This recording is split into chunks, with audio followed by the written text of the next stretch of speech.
know what happened to this. Oh, it's the wrong way. Yo, what's up, Matt? I got this thing going the wrong way. Oh, there it is. It's like in the corner here. What's up, guys? What's Yo. up, Matt? Yeah, we're just getting set up. Welcome to the live stream. We got David in here. What's up, David? Putting on some light here.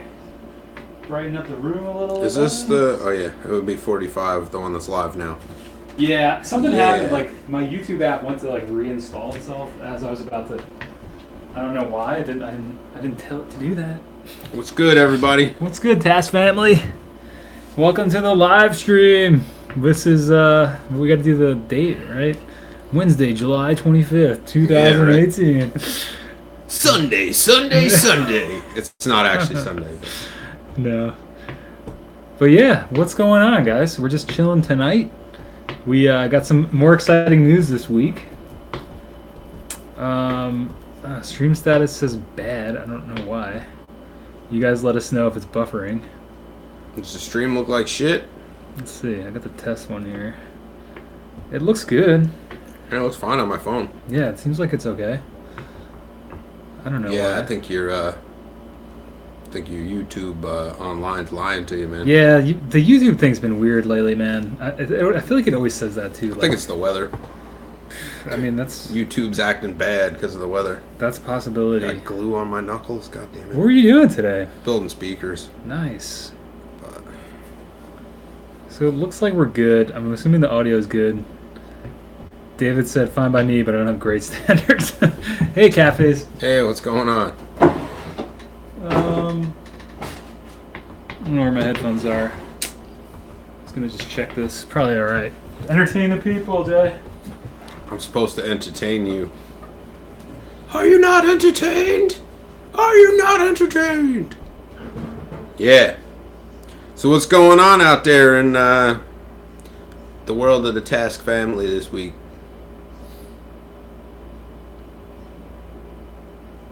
Yo. Wait a minute. Who is that? What's going on, Twin? Twin, what's up? I heard that you came in. Oh, the headphones are right there. I walked all the way into the other room to get a second pair that I had. Neat mouse shirt. Yeah, thank you. This is a Melvin's tour only shirt, as far as I know, from a couple of years ago. We went and saw him in Syracuse. Oh, they played up in Syracuse? Yeah. Yeah, Jen and I went. Awesome. Yeah, it was. They were still doing the two drummer thing, and let's see, Pincus played bass with them, and what the hell is Dale played drums in a band with Pincus as the opener. It was called Honky. I think they played like 5 or 6 songs, and then they intermissed, and then the Melvins came out. So yeah, that was a good show. Also disappointing because Buzzo walked within like an arm's length of me, and like I tried to like tap him to get him to talk to me, and he walked right past. Damn. But I did get to talk to Dale for a couple minutes, so that was cool. That's cool. J.A., what up? Quick question, not to cut you off, Jay. Already we've got our first question of the evening. If it was me... Oh, do you want to read the question before I tell you how I would do it? Yeah, sure, I'll read it and then you tell us. Okay.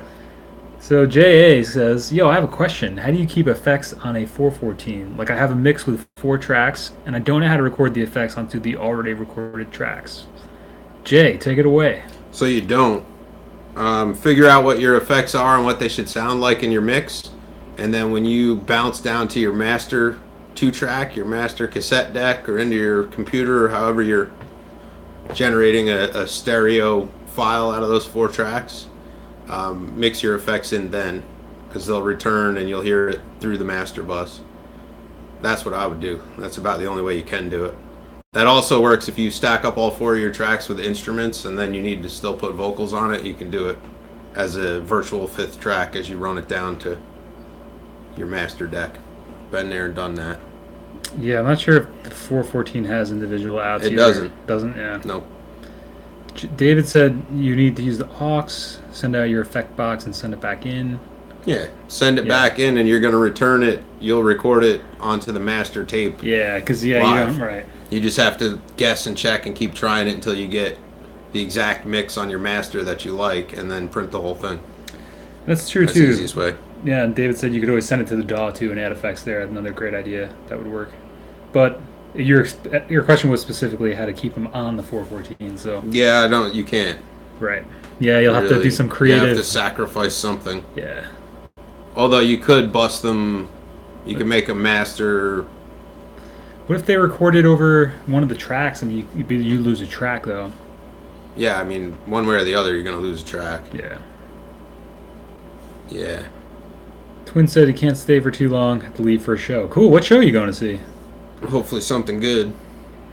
Jay said it has 2 effect sends for each channel. I've still yet to watch. The thing you sent me took me ages to. Oh, okay. All right. Yeah, take your time. No rush. My band is actually playing tonight.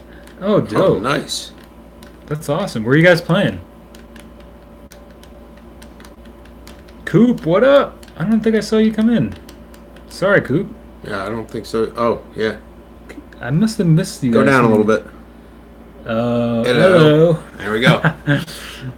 Cool. Twin JA. Hey, Catface, do you know of the Craig Oven Sidebar. 2? Do you know about the story of that? Probably not saying that right. Craig Oven 2.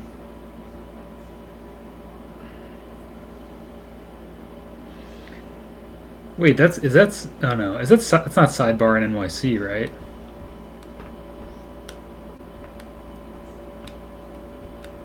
So like, Damn, that's a upscale looking establishment there. can't be this one. Jesus. Corporate event, Game Watch, happy hour. Yeah. Nah. $50 plates. Yeah. Oh yeah, New York City Sports Bar. I doubt that's the one. Yikes. I thought maybe they had a website we could check out. It's in Baltimore. Oh, okay. That wasn't anything. Catface. No, Craig Oven. CraigAvon. It's I guess a town over there, and there were 2 guys that were like wrongfully convicted of a crime.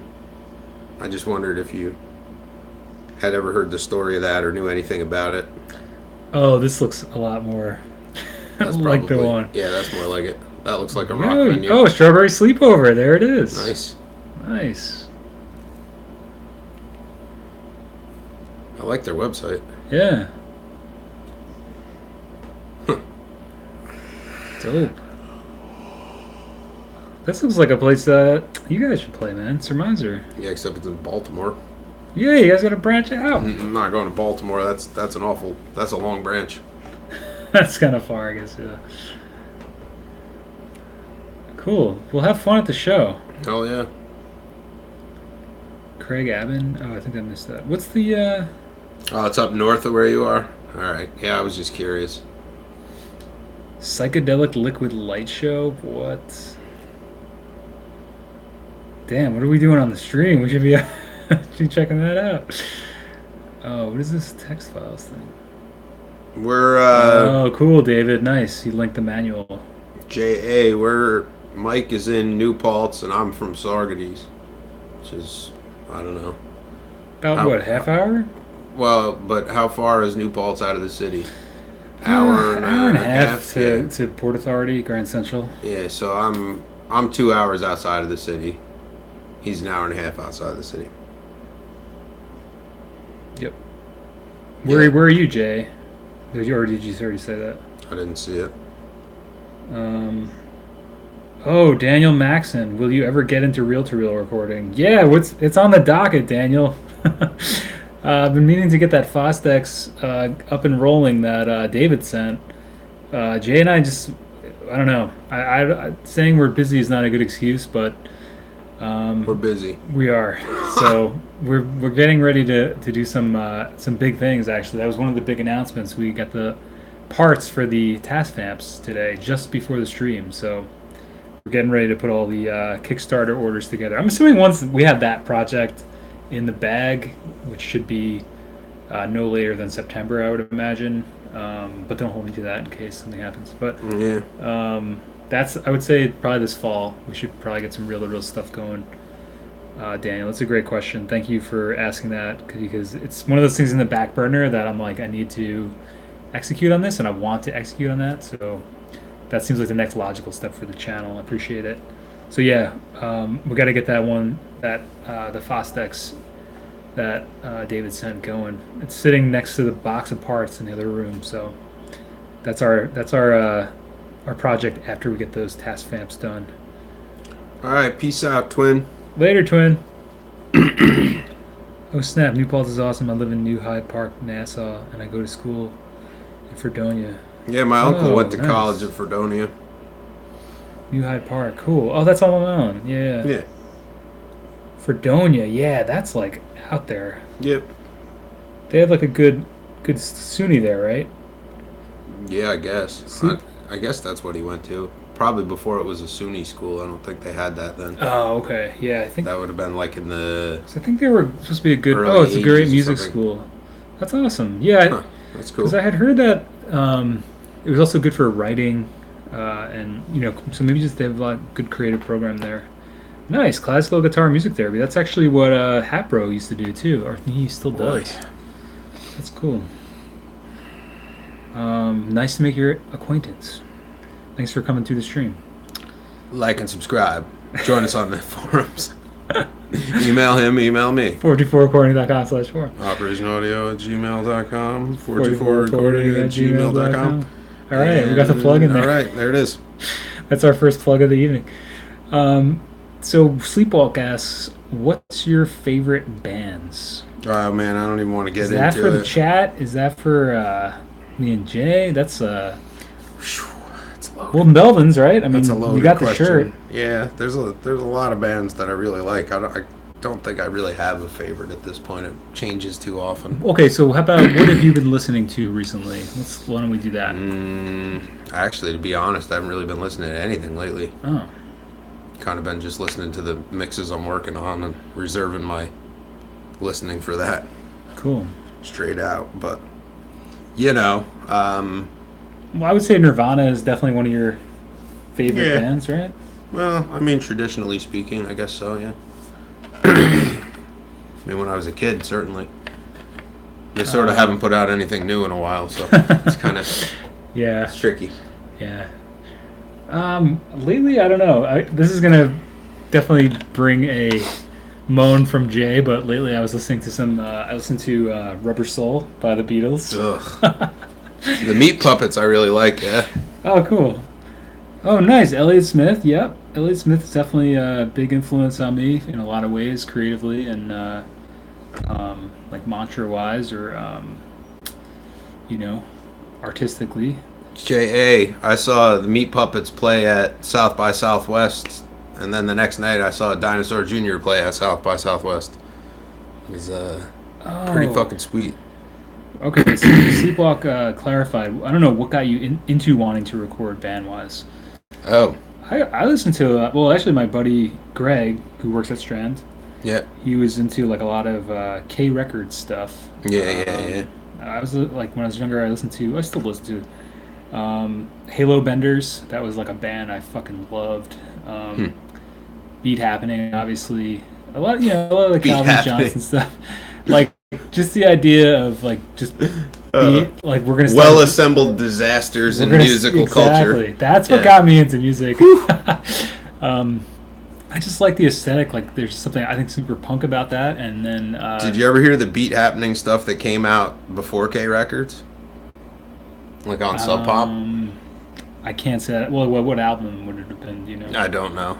But there on a couple of the early compilations, there are Beat Happening songs that were off of records released by Sub Pop. Oh, that's cool. I don't know if I've ever. That was my introduction If to Beat those Happening. aren't on like the official discography, I don't know if. I don't know. The one song's called Redhead Walking, but I can't remember what album it's off of. Let's we could bring up the Discog. So yeah, I would say like the idea of just like getting together with your friends and smashing out some tracks. You The know, other one is- that was like the whole reason I got a bass was my friend was like, we're gonna start a band, and it was like Mm. him playing drums and this other guy singing, Yeah. and then I was like, fuck it, I'll just get a bass. That seems like something easy to get. I always heard it was a hard instrument to find for a band, so microphones in Mount Erie, nice. I don't know that. That's I think that's like out. That's like a Anacorus, I think, out like Washington. Probably the same. I think they're on this R&K Records too. That Dinosaur Jr. show, I had a South by pass, so I sort of could access a lot of things. And after Dinosaur Jr. was done, I followed Jay Mascis out the back. The And story's funny. he sat down on the tail of one of the box trucks that carried their gear, and I attempted to have a conversation with him, which was basically like talking to like Eeyore from Winnie the Pooh if he was deaf. Like, he's But not- we should say this is like one of your heroes. No? It is, yeah. Yeah. I was super disappointed. Like, the only thing I got out of it Well, was that's like what they say. Don't meet your heroes. a couple of pictures with him. You know, the two of us sitting on a bumper of a truck together. But Oh, that's awesome, man! I didn't know you got pictures of that. yeah, I do. But yeah, so I was trying to talk to him, and like about the only thing I got out of him in the conversation was I said, "You got 3 full stacks and that combo just blaring in your face. Like how does that go? That's got to be like just about the loudest situation you could ever be in. You know, like what's it like playing like that every night?" And he goes, "Yeah, it gets kind of loud." Like, From this story, I kind of get the vibe like he didn't really want to be there. I think he really didn't want to talk to me. Oh, I think- okay. Yeah, I think that- probably that was what it he was. didn't want to be there talking to you. Yeah, probably not. Probably not. It's like, I was the only person that chased him out the back of it, though. So I guess that was. I good. can't imagine that he has like tons of people chasing I him. had also stopped him in the street earlier that day. Oh, okay. So you're kind of like We fanboy were, level. we were playing like this. There was like this stupid fast. It's like it's that fucking guy. Yeah. There was this stupid fucking fast pitch game like in one of the alleys, and the band that I was with, we were all like taking turns in competition. I lost. Not much of a pitcher. Is that like a carnival thing or like it's like It a was batting just- cage It type was thing? just like off of 6th Street in one of the like alley cross streets. Like in the city there, downtown. Or, Yeah. Yeah. And it was just like a whatever. It was like a carnival game kind of set up, like, you know, it was a I've never been to self-contained South thing. by Southwest. I've been to Austin, but I've never been South there by is fucking sweet. when that's going on. It's bonkers. Like, don't plan to sleep, Yeah. but Wait, so how did so you... I was playing fast pitch though, and I see this guy like long gray hair and a baseball hat down with the big glasses. He's got like track pants on and shit. You're I like, was like, that's my hero. motherfucker, that's Jay Mascis. Yeah. So I walked over to him and I was like, "You're Jay Mascis, aren't you?" And he went, "Yeah." You got me. And that was it. I was like, "Oh, awesome." And then I left. But that, I mean, that seems to be that's his kind of baseline, though. No, like I've seen interviews with that's him. about It's what, kinda it is, sounds what you like- get, yeah. Unless he's having a really good day. But I also met David Fricke, who was the Rolling Stone guy who wrote all like the Nirvana and Kurt Cobain interview articles and shit. I caught him in the middle of the night one night. There was like some big showcase, and I was out on the street like hawking flyers trying to get people to come to the show that we were doing. And he goes walking by with like this fancy ass like attaché case. So I talked to him for a second. Weird guy.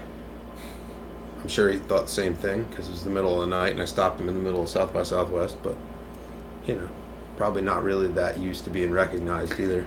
That's actually recently I saw Spoon over at in Poughkeepsie there. Yeah.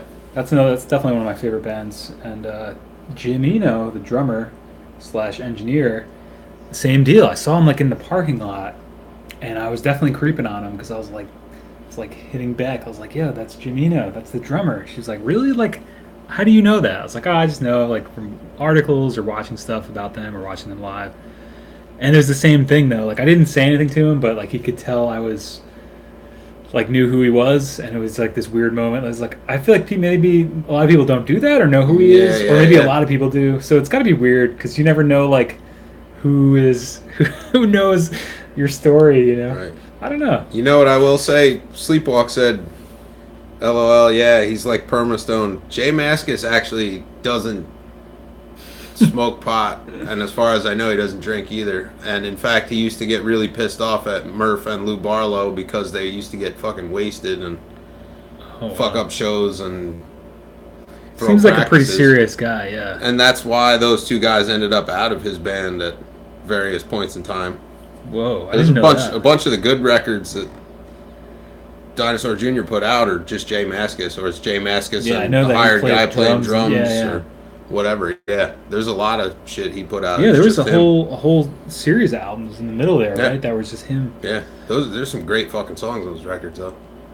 Oh, and your face. What's going on? Good to see you. Yeah. Yeah, he definitely does seem like a perma-stoned individual, but that's super interesting that he's completely Totally sober.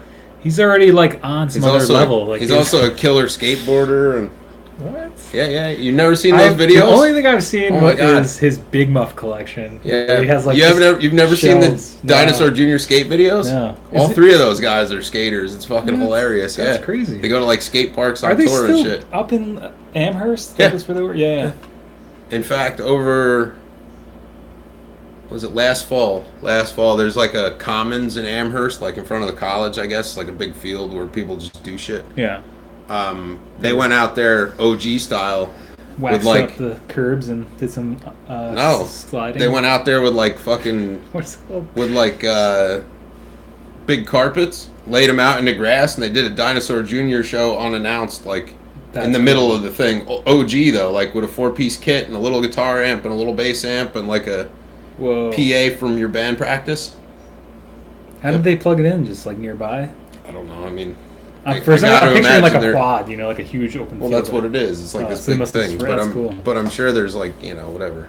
That must have been maybe They one of figured those out the things they were like, logistics. well, you know what? I'm going to play a show today. Let's go over to... Yeah. That's cool. And the crazy part about that was we were going to Salem, Massachusetts, the same day that they actually were doing that. But they did it in the morning, and we were traveling past that direction in the evening. So we wouldn't have. That's so crazy. You were so close. If we had left early, we could have made it, though. It would have been sick. They have this photographer guy that travels with them. You'll always see, like, photo by O on the Dinosaur Jr. stuff. Yeah. That guy's on Instagram. I've followed him for a while. Interesting. He's got all kinds of crazy, like, candid shots with those guys.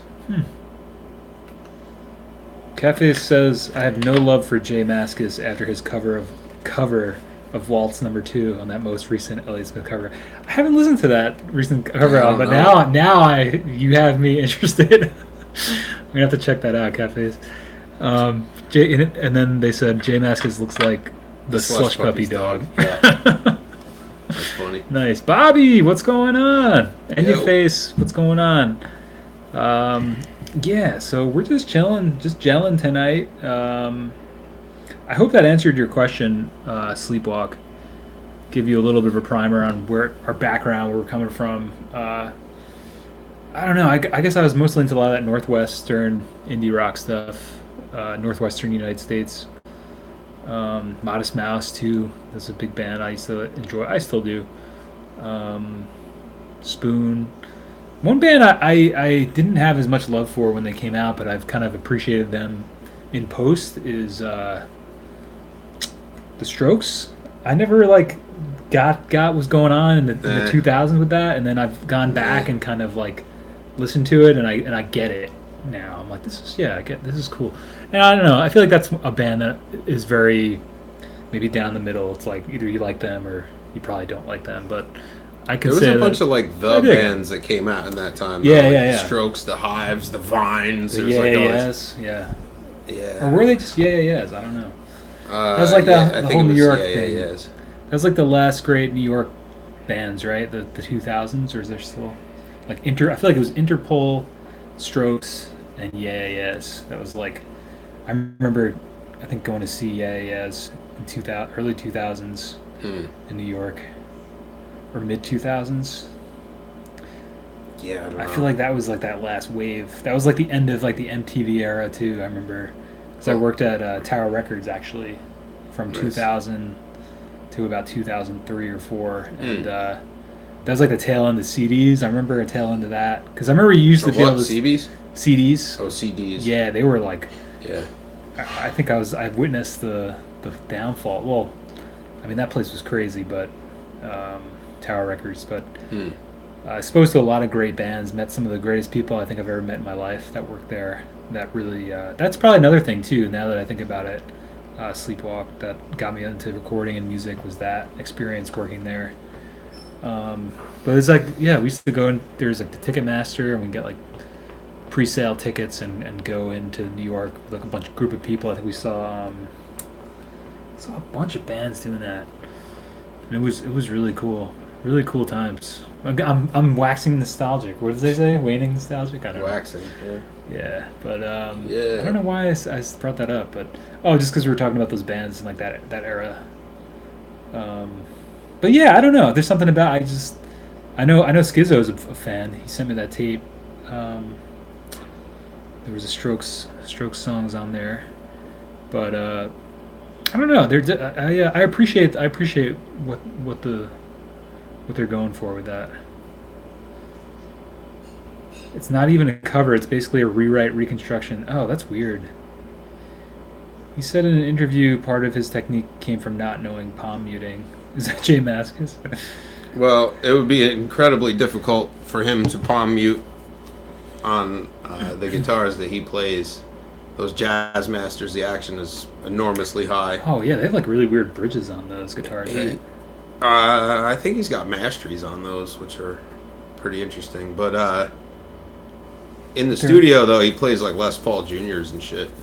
Usually through like little blackface amps and That's tweeds that's and something stuff. that I don't know. Maybe you know this, Jay, but for a while I never realized because I always played like Strats and like single coil, but to Hmm. get that really distorted, fuzzy sound, I feel like there has to be some kind of a humbucker in the mix. Like I've only ever been able Fat and thick, but not brittle and bitey. P90. oh, that's like the magic. Yeah. That's the Les Paul Jr. magic, especially. Oh, that's a P90 in Yeah. that. Oh, okay. Yeah. So P90s. All right. So that's like Jazz Master, right? Soap bar ones they say. Sort of the P90's a little bit smaller and slightly different than the soap bars are, but same Oh, idea. that's even a different one then. Yeah. Soap bar. Oh. Yeah. Huh. But yeah, that's something that it took me a long time. I seem to have this terrible habit or naivete and just like not understanding like certain things, and I always figure them out like very far after the fact that I feel like I should have realized them. P90s and magic sauce. P90s and fuzzes go perfect. Yeah. That guitar that I always gig with has a P90 wound into a humbucker case in the bridge. Which is the one that you've been playing with lately? The one that I always play. One that says My War on it. Black Okay. one. But that's like a no name. Is that like one of those like no It's an name? Ibanez. Oh, Ibanez. It's a GX10 fixed bridge. Man, It's an everybody's $80 saying beater. these P90s. Yeah. I gotta get on that train. I just Well, you're already really close to that train. You think got so? the lipsticks. The You think so? lipsticks have a similar character to the P90, but not as much output. that's really the first guitar I gotten where I was like, this is it. That's kind of how I feel with it. Is that's my thing. But There's a very specific character that happens in those lipstick tubes. They tend to be kind of thick and a little bit brassy. yeah, yeah. I think the hollow body with it too, or semi-hollow, feels. No, not the Ibanez Gem. It's a GX10. It's like a student model guitar. I don't know. I guess it's a double cutaway. Ibanez. Just has a bunch of bad words and stickers and shit all over it and blood. Have either of you used from Catface Yes. 1 meg pots? I have. I think Absolutely. I have too, actually. Yep. The Strat, yeah. In a pinch, it'll work. You can pretty much use anything Tone above 100K, really, but 1 megs will work. I prefer 500Ks. Interestingly enough, the higher That's on tone, both. right? Both. Oh, both. the higher the resistance is in line, though, supposedly the less or the brighter your signal will be because of the capacitance of the cable and the way that couples. So 1 meg would be the brightest pot you could put in a guitar. I recently was just reading like this shootout thing about stuff like that, but the Strat that I smashed a few months ago, that had 1 meg pots in it. Huh. And why did you smash that? because I Out of could. curiosity? Yeah. Because I could. Well, I know because it seemed like you guys were, because Tom smashed his bass. Oh, he just threw it. He didn't actually smash it. Oh, okay. He did break his cable though. I had to put a new end on his cable. Yeah, I the remember. next day. We were talking about that a couple streams ago. Yeah. About building your own cables and. Oh yeah. You had no failures except for when it wasn't intentionally. Yeah, he rough. broke an end, and when I smashed that Strat, I broke the end on mine. So both of our main cables have new Neutrik switching ends on them, but other than that, I've never had one of those cables fail ever. You know what I wanted to ask you? This is a really good question that I have for you, Jay. So you use the Neutrik jacks where it cuts the sound after you pull them out, right? Only on the guitar end, but yeah. Yeah. So like, why Silent can't you plugs. use those? Because it specifically says do not use this with like a pedal, or do not use this. Plug this into an amp. What happens if you use that end in a?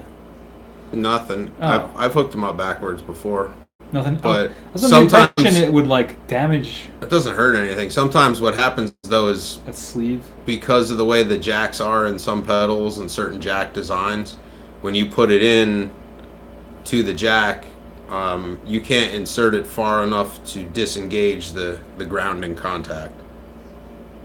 Okay. So then it's So like into, ineffective. well, you won't get any signal. Yeah. Yeah, like going even into the front of my Boss tuner, if I hook it up backwards, you gotta like really fucking jam it in there and it might not stay. Okay, so there's no damage. No. You can't damage anything. No. Okay, I was under the impression that because of the way it was designed. When you short somehow... the input of something, all you're doing is exactly what's designed into the product to start with. So like when you unplug from your Fender amp, that input signal, which would be the tip of your plug, has a shunt on it.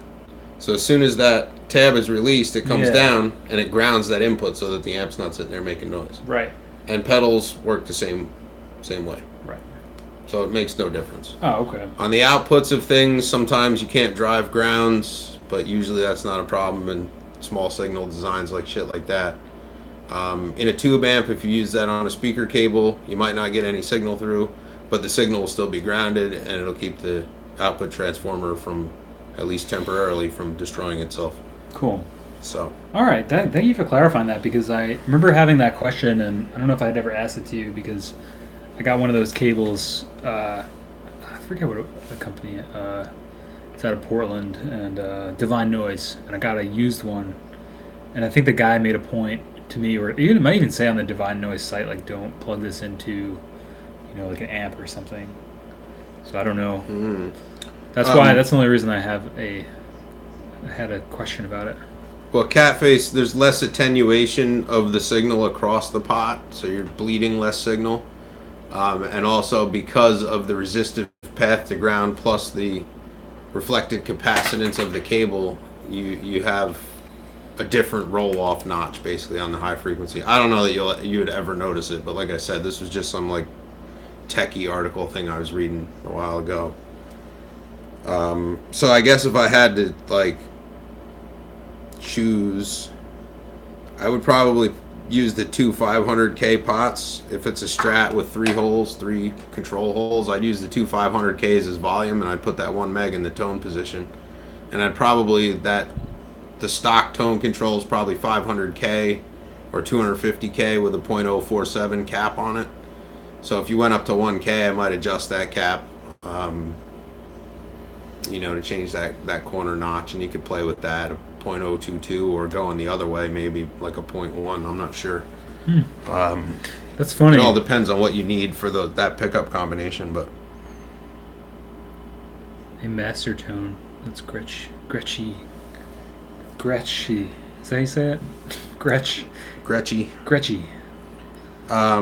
For me, I would hook the tone control right to the hot and the ground on the output jack, and I would hook one of those volumes each to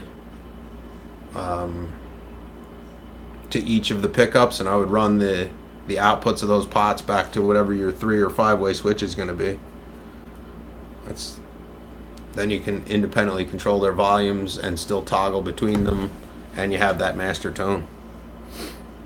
I also play guitars that either have just a volume knob or have volume and tone, and that's it. Yeah. And I never touch the tone. I might as well just wire the damn thing right out. Yeah, I don't know. Same here. I always like I'm not blast a, them. I'm I not just a. keep them. I just keep everything at 10. I use my volume control to shut the thing up in between. That's about it. Yeah, I've experimented with that too. Like even using the volume to do the loud, Cat cat drive face. the amp more. And like, The treble bleed cap would be between the hot lug and the wiper. Um, you could put that on there. It's just like 120 picofarad cap or 150 picofarad cap, something like that. It's not going to hurt anything if you put it there. It just bleeds the highest highs around the volume control, so that you keep definition in the high end if you're playing with it at low. But Bobby said, same. Never use the tone. yeah, I don't Does understand. anybody? Yeah. Well, yeah, I mean, like, I'm sure jazz guys use the tone because you're in that style of music. Your tone would vary the dynamic of the piece you're playing Yeah. because it's that sensitive. And I mean, on like But a Strat too. Like I used to play Strats. Like I was just used to, if I was gonna change the tone drastically, I would just change the pickups. yeah, You got 5 choices. live with the let's call it the My War guitar, the Sharp Fell. That's always in the bridge position, and the volume and tone are all the way up. Yeah. I don't use the neck live. I use the neck in the studio a lot. Yeah, that's 'Cause I can that's control the one what it place I could does. see using. And I think where I have used tone knobs like live and always just pump blast them recording. I never use the tone control ever, but with I have a Rockfield fat ass bridge pickup in the neck of that guitar, which is like an 18K or something humbucker. It's Whoa. meant for a Floyd Rose guitar. It's got giant fat pole pieces. That's a sick pickup to have in the neck. It's fucking killer output. But when you go into the neck position on that guitar live, like it just loses. It blends right in with the bass guitar. I have no definition to keep me Yeah. separate. There's way too much low. Yeah, I feel like with Surmiser, even the latest song that you guys are doing, you guys, it's almost like Minutemen. I remember there was like an analogy. I forget where. I think an interview with Mike Watt. He was talking about how they used to look at it as the guitar being like super super trebly and the bass being really really bassy. So like Well, maybe if you use something that's a lot more because Tom is like he takes up a lot of space. yeah. Yeah. So maybe if to complement that, you could go further in the other direction. I don't know. No, I would never go any brighter. Live, my tone is super fucking It's bright. already bright, yeah. Very bright. Because I'm stacking chorus pedals all the time, which just makes shit even brighter. Right. But, Yeah, you have quite the pedal board. Oh yeah, so I was gonna ask the chat, does anyone use the tone knobs on their guitars, and if so, I could see it on a telly, maybe backing the treble off a little bit, because that gets, like, piercingly bright. Yeah, I could agree with that. Although, I guess that telly that I have that's Nashville strung, or high strung, whatever you want to call it, that one you definitely have to use the tone control on. yeah. It's very attacky. So we got a couple questions. In your face. In your face also said, "I do." I mean, I'm assuming that is the tone knob. So tell us about that. But in your face asks, "Got any tips for gain staging, specifically when working with the Tascam Porta?" I'm assuming just Porta Studio, Porta O2. I guess they're all the same. Pretty much. I would say always keep them like it has these shaded regions on the faders. I think it's always pretty good to keep it between 7 and 8. Like always have the master 7 and 8, and then each fader 7 and 8. And Those shaded regions are what's known in the professional audio world as unity. Unity, okay. So above that is boost, below that is cut. In the middle there is theoretically unity gain. Oh, I didn't realize that's how this was set up. Okay. If you look at I thought things, Unity was like nothing. not necessarily. If you look at like Mackie shit, it's a good example because there's Just like tons a- of it, and Behringer does the same thing because it's Mackie clone. It's like a. It'll have infinity it sign. has a little nope. The infinity is all the way down. That's all the way off. It has there's a little marker with a U, so you pull your fader up to that, and then there's a little light. It's the either the -20 or the gain set light, and you basically with your source making its noise, you roll your gain control up until that light either flickers or stays on solid without going into clip, and that's unity gain on the channel. So you don't have that option here. But Right.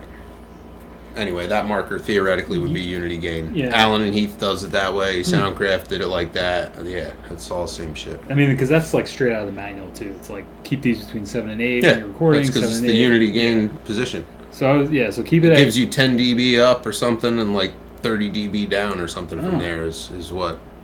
I don't know if it works like that on those strips specifically, but in practice, that's the idea, is that you still have gas that you can push it up, but you have space to bring it way down too. But yeah. So that seems like a good place then. Start at Unity, where the shaded between 7 and 8. I would say get the master up, get your channel fader up, and then in terms of the gain, or the trim knobs. Well, you have VU on that. So what I would do is get your source going and set those faders at unity, and then bring that gain knob up until you're in the yellow and maybe just barely clicking into the red, and that should be theoretically your depending unity on gain. how loud you're recording. that's there's been stuff I didn't like, the tracks I've been doing on the channel the past couple of weeks. I didn't even with like the Digitakt, just outputting the volume from that itself is already. I didn't even need to touch the trim knob, basically. Like, it was already at like a great level. So yeah, I usually just go, and then on the meters, like Jay was saying, like RMS like +3, so like where most of the signal is, and then if there's like spikes or like a hot like hi-hat hit every once in a while, or snare, cowbell, whatever. For example, a drum machine, I try not to have it so that it's like +3 RMS, +6 like the peaks, because you want to leave some headroom in there, especially if that's like the first track that you're using, because it gets really very quickly you can blow out or just totally run out of headroom on the mix. Start dumping into the other tracks. Matt, the guitar that I gig is a severely customized Ibanez GX10, like a student model double cutaway thing. It's got pickup swapped and stickers and blood and all kinds of shit all over it. I've basically been sweating on that thing and beating the hell out of it for years now, and it's every time I pull it out of the gig bag, I basically just have to tune the G and D strings and it's ready to roll. Haven't killed it yet, but when I write, I'm usually either writing on a ET270 70s Epiphone thing or a 96 Sonic Blue Jags thing. Does the blood help the tone, ask Cafes? No, it certainly doesn't. It lets me know that I'm palm muting way too hard, because that's when the blood comes out. That guitar will shred you. I used to always, my cuticles, like, I don't know. Oh, yeah. It's like a weak part of your I have skin scar. there. Yeah. I have scar tissue right here. Yeah. I shred that finger every time we play. Yeah, that's usually for me too. Like when I was, I don't know, playing bass or whatever. Like that's when you gotta, I don't know, adjust your technique maybe. Tone and volume all the way up for Bobby. Yep. Oh yeah, I've done that with the Strat too, with the fake bass Cafes. If you turn them all the way off. Yeah, you definitely get a lower sound than if you use something like the Pog. Like that's something I've been using my Pog for lately. That Jay helped me fix because it was sent with the wrong power adapter. It's cool. Like just I think adding an octave or octave down, I can get some really funny, plunky Beatles-esque bass sounds with like a guitar. There's that fucking word again. I said that on purpose. Oh, God. But yeah, that's a good Did trick. you look at me when you said that? I was ready for it. Yeah, I was kind of like peripheral scanning. Oh, that's all right. That's all right. Mine has a very bright broadcaster pickup in the middle, or in the bridge soon. Yeah, ice picking. Oh yeah. The broadcaster pickups are like the underwounds, though, aren't they? So the low frequency definitely suffers from that. Sounds ace with fuzz distortion. I bet it does. But I bet it gets real bumblebee if you keep that tone knob maxed out. Bumblebee in a can.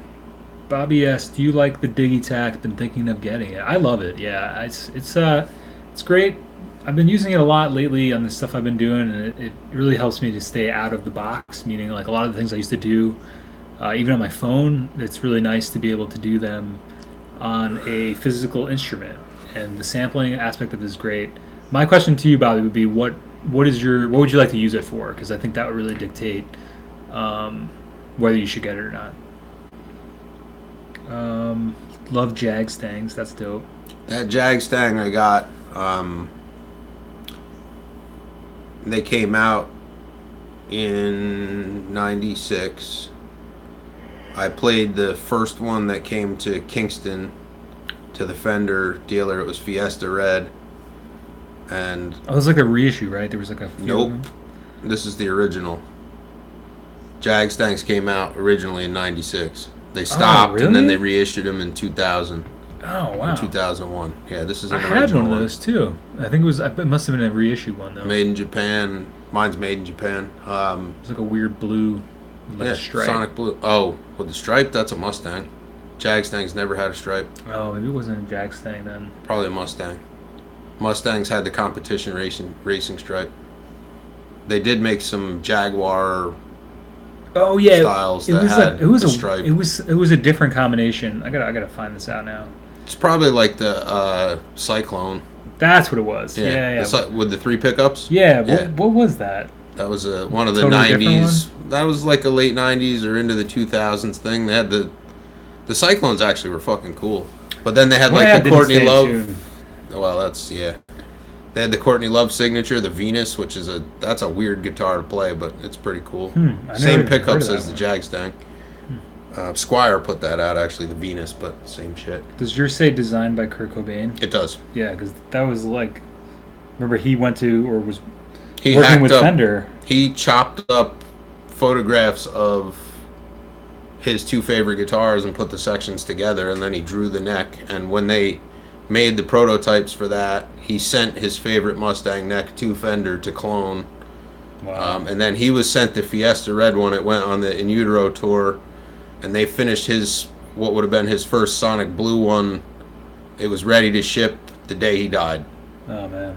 So he never got the blue one. He only ever played the Fiesta Red one. But there's pictures from the In Utero tour of him playing that. Cool. So mine was first run though. It was the first Sonic Blue one shipped to the Fender dealer that was in Kingston then too. And yeah, it's a pretty fun guitar. Nice, man. It's got its dings and it's got stickers and shit all over it. But Enya Face. I've been experimenting with recording 2 guitar tracks, same part, each recorded with same guitar but different tone settings. That's awesome. I used to do that with the Strat a lot. Switch the pickup settings.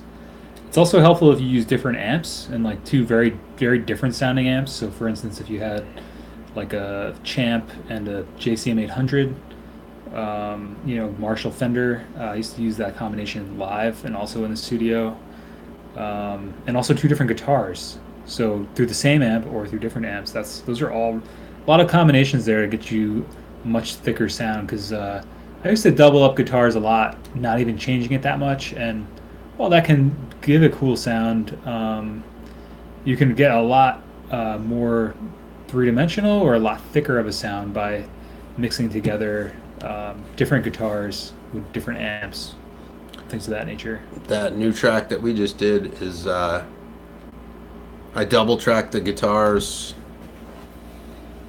but I had 2 mics on the cabinet. The mics were just a hair out of phase, so those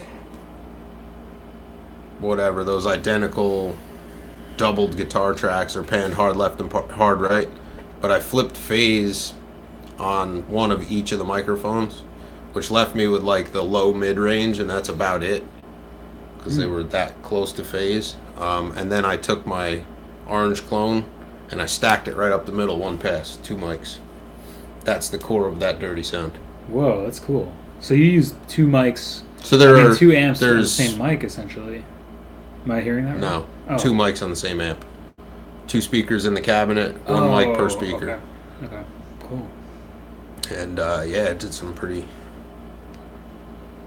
That's awesome. Bobby, there's always, when you put two mics on one cabinet, there's always phase discrepancies. It's just a matter of how you use them or what you do about it. You either, like in the box, you can slide the track, or you can just Flip it. use your ears, flip one, use your ears to figure out where the most extreme cancellation is, leave the mics there, and then unflip the phase. That'll put you as close to in phase as you'll ever be. Well, you probably know that anyway, but I tend to use phase incoherencies as or discrepancies, whatever, as another tool in my toolbox. And in this case, it worked out sweet. I stacked the orange clone right up the middle, which has meaty, low, whatever sounds and a little bit of highs, and that composite that I made ahead of time filled in all the mid-range core.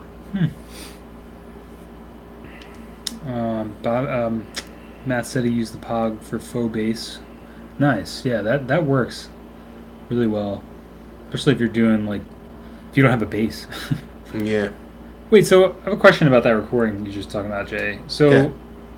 where is the bass sitting, like, sonically in that recording? Because you said the sound that you recorded was more mid-rangey, but I'm assuming the bass has a lot of mid-range as well. The bass has a ton of mid-range, yeah. Yeah. But the bass is sitting. Because it sounds like it's really well. The bass is sitting hard left, hard right, and dead center. Because there's 3 signal sources there. Oh, okay. And then so you have your guitar panned like in the spots that are empty, like No. Oh. Nope. I have the dirty tracks with my Sovtech hard left and hard right, with the phase flipped on every other microphone, so that they do their phasey thing. And then there's a track with that orange clone straight up the middle that's filling in all the rest of that information. And then the bass guitar is the low mic is centered. The time delayed DI is on the left, I think, and then the high mic is on the right. Cool. Yeah, I want to check that out at the studio next time I'm up there. 'Cause I'm interested in that bass technique as well. Matt said he ordered the Drum Root Impact. That's crazy. Bo, who I interviewed last week, I interviewed Bo Beats on the podcast. He actually just had he had the early version, or he was like one of the first people to demo it. That seems like a cool little drum machine, Matt. So that's awesome. You've probably seen that video. If you guys want to hear what I'm talking about with those guitars and that mix, I'm gonna drop the link. There's a new song we've been working on that we cut.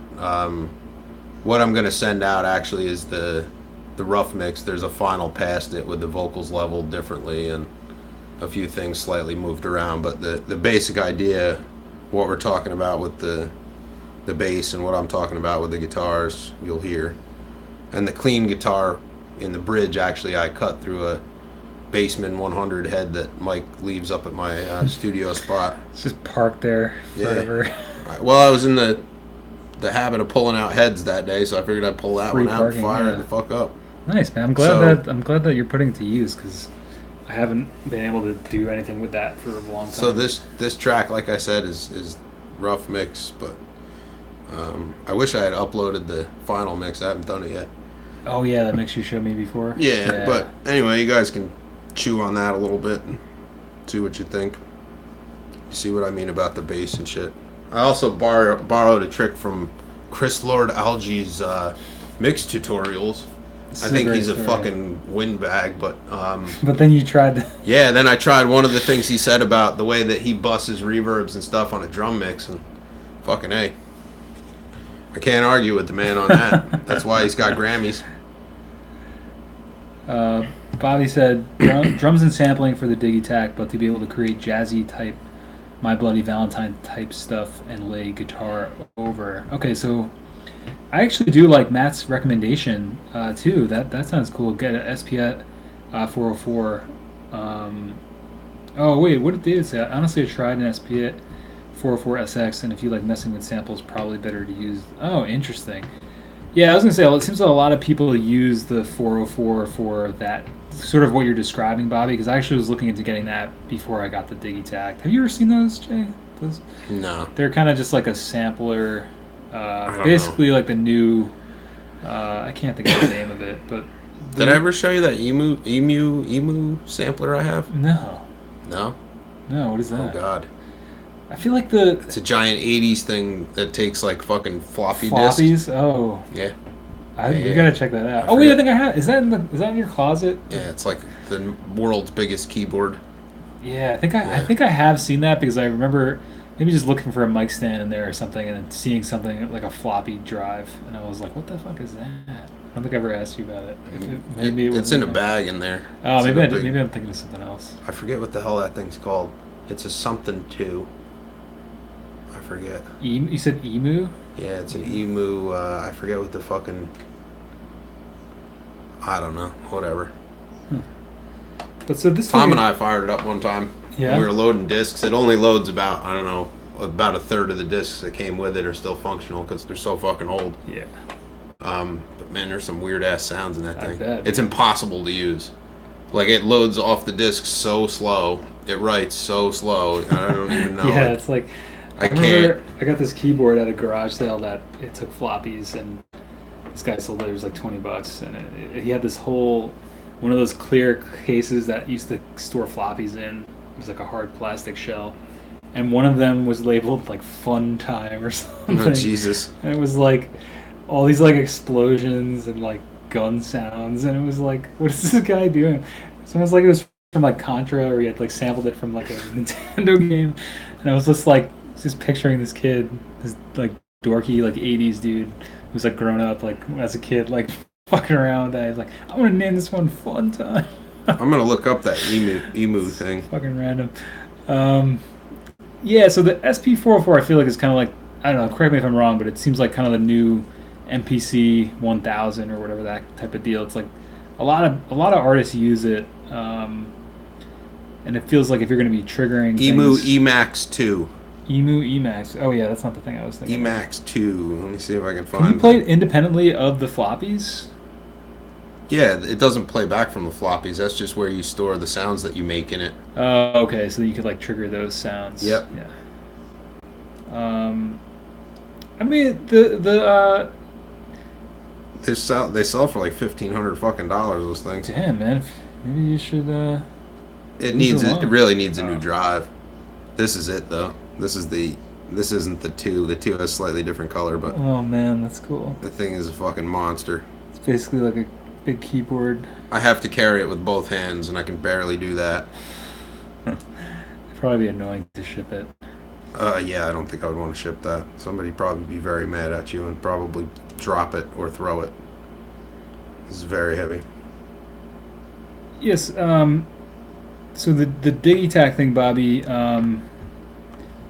Drums and sampling. Yeah, you may want something that's going to be more, because this is more. I mean, it says right on here, digital drum computer and sampler, which it basically is like a drum machine and sampler. And like the sample time is pretty good. I forget what the max is, but I think like Matt was saying, it is good for more like one shot things, composing more type. I don't want to say tracks, but the thing with it is like there's people are still waiting on songwriting mode, which if you're going to be playing live and you're going to be thinking of using it as more of a backing track, you may want to get something that's going to be able to be sequenced. Like I feel like Digitakt is a great like live improvisational tool. Well, you can sequence something with that, can't you? You can, yeah, and you can chain together patterns. Yeah. But in terms of like something like that, I think that the 404 SP404, I think you can maybe have like a song mode in that, and I may be wrong, but because I was looking into that's actually something I was looking into too, getting before I got this, but I settled on this because what I really wanted was a drum machine. I think at its core, it's a really badass drum machine. I wonder if you could map the MIDI in that to like the Elise's SR16 because that has song mode. Oh, maybe. Hapro actually has this SR16. I might be able to. So do I. Yeah, I know. We could chain them together and do a collab. Well, if you chain the SR16 to that, if the maps will line up, then you could program your patterns in the SR16 using that as the sound module. Oh, yeah, I think you could do So you that. could sample and sequence with It the would be like MIDI 16 and out. use that as the output. Yeah, that would be cool. Huh. So you can so you can chain together stuff on there and have it play as if it's a song. Yeah, Yeah. you build patterns and then you go in and you can copy the patterns to a song. Right. So Well, that's like what I liked it'd be about the pattern DM1. be like pattern 16A, let's say that you're gonna do that like 8 times. So you just plug that in 8 times. Yeah. And Yeah, then yeah. like 14B is your chorus, so you put that in however many times and it just keeps going like that. That's fucking annoying. Yeah. It's like being in the Stone Age, but Well, yeah, that you was kind totally can do it. of with the DM1 too. It has the drum machine app. It has like the song composition. I forget what it's called. I think it's called Song, and it's like literally you can move the patterns Yeah. and group them. That's what I used to use a lot. I used to use Yeah. that live actually. But yeah, I wanted to get this too for the sampling aspect. That's really cool. Making your own sounds and creating your own sounds is another thing that this is great for. But I'm gonna just run out here. yeah, real sure, quick. man. Oh, kick my drift over and shit. Good thing that's sealed. Yeah. It's an awesome tool. It's an awesome instrument. I think a lot of people's main gripe with the Digitakt, at least from what I've understood from reading about it and forum posts and things, and I like it because it's more of an instrument and it makes me think about music a lot differently than I normally have. But a lot of people's gripe with it is that it's not a traditional. I feel like there's people that just want to go up and press play and that's it. But this is more hands-on, improvisational. You're physically changing the pattern, changing the song in real time, and you can record that kind of stuff on there. But as so for instance, I don't know if maybe if this helps, but so if I was going to perform with the Digitakt, which is what I've been thinking about doing, and I've done once or twice on the channel, basically I have the Moog hooked up to it so that it's basically telling the Moog when to play notes, and it's like MIDI out. I guess the Moog is the slave device, and the Digitakt is the master. So like the Digitakt is kind of the brain to the other MIDI instruments. But so if I was going to use it live, I would probably the Digitakt would be my main focus, and would I be playing as an instrument? Because I was toying with the idea of having a guitar and playing along to it, but you could do that with the Digitakt, but you'd have to play to like one long, like static sort of pattern. I mean, there's ways to make it more improvisational and ways to make it change and have fills and trigger things to only occur 25% of the time, whatever. But it sounds like if you want to use something that's going to be more of like in real time, like sampling things, or not sampling things, but playing samples, that you may want to consider a different device. But I would highly recommend it if you're looking for anything of what I just explained. But because I was thinking like that's kind of not my new guitar, but I guess that's the best way of describing it. Is it's more of an instrument than a sequencer. I don't know. I hope that makes sense. Let's see. Oh, Bobby said that's exactly what I'm probably gonna get. I had the 303 back in the day. Oh, cool. So you're familiar with that, right? So David said if you like messing with samples, you're probably better off using. Yeah. So that's the whole thing though too. If you want to get away from laptop performance, I don't really know too much about that world. So, but that's why I like Digitakt again, because it's more hands-on. Like you don't just go up and press play. You're doing a lot. You're physically Manipulating. yes. Yes. So thinking about it as more of an instrument than as a I don't know sequence. I keep saying the same thing. Sorry. I feel like I've said the same thing like 8 times, and like I think I'm like saying something different, but it's like the same exact shit. All right. The way of cutting samples in 404 requires setting start and end points and cutting. And that's something that's really great with sampling with the Digitakt is the interface on there. I love it. It's like a old school screen. It reminds me of something like you'd see in the movie Alien, where it's like retro futuristic. But it works really well, like the sampling aspect and being able to trim it. And if you want something that's like an all-in-one device, that's definitely a good way to go. Matt talk. I'm gonna go back up a little Yeah, bit. yeah, Matt I'm trying talking to catch about up. never wanting a computer in the studio. Oh, where was that? I don't know. Way up. I'm really behind. I don't even want a computer in my studio at all. Uh-oh, Isaac Clarke, is that above him? Below. Oh yeah, I didn't even get there yet. Yeah, Matt, I was talking to Matt about that too. Isaac Clarke was talking about Trump being Jesus or something. Oh, okay. So, yeah. wrong channel, Yep, buddy. sorry about that. Yeah. I'm way back up too. Then Matt, I would say that you're cassette, and then you're gonna move into reel to reel, and you'll kind of go the path of Albini. If you want to do a Pro Tools session with Albini, you're the Pro Tools engineer. There you go. He ain't fucking with it. He doesn't look at computers all day, so he's not gonna look at computers in your session either. But yeah. Anyway. Oh yeah, never. Yeah, that's what I was saying. He never had a DAW.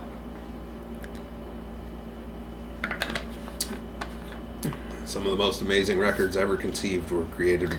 I mean, long I before gotta the say, days of DAWs, there's man, something so. about even the digital Porta Studios. You know, like using those, like. In fact, some of the most classic recordings ever made were made in the days before stereo. So, yeah. Put that in your pipe and smoke it. There you go. Has way more to do with the material than it does the capture or format. But I'm actually working on a series right now because I've been doing these songs. I don't know if I told you, Jay, like that are all on the 4-track, and then I went back and I've been re-recording them now digitally and doing all the instruments and stuff. So it's very interesting. You had to record uphill in the snow, Jesus. Yeah. Like comparing the workflows. It's funny. Yo, what up, Oda? Oda, I'm trying to catch up on the chat here. Hey, Matt, it's like different strokes for different folks, you know? I'm just as comfortable creating pretty much in any format as long as I get to whatever it is that I want. But, it really depends on how you're comfortable and if you get into recording other people, how they're comfortable. When I record, I like to move along as fast as humanly fucking possible to make sure that we pack as much into a session as we possibly can. And, having the DAW and the ease and flexibility of that allows me the time within all that carnage to tweak out tones and tweak the front end, get my sounds instead of having to, fuck with spool and tape and doing splice edits and manually crossfading shit and whatever. It's not, but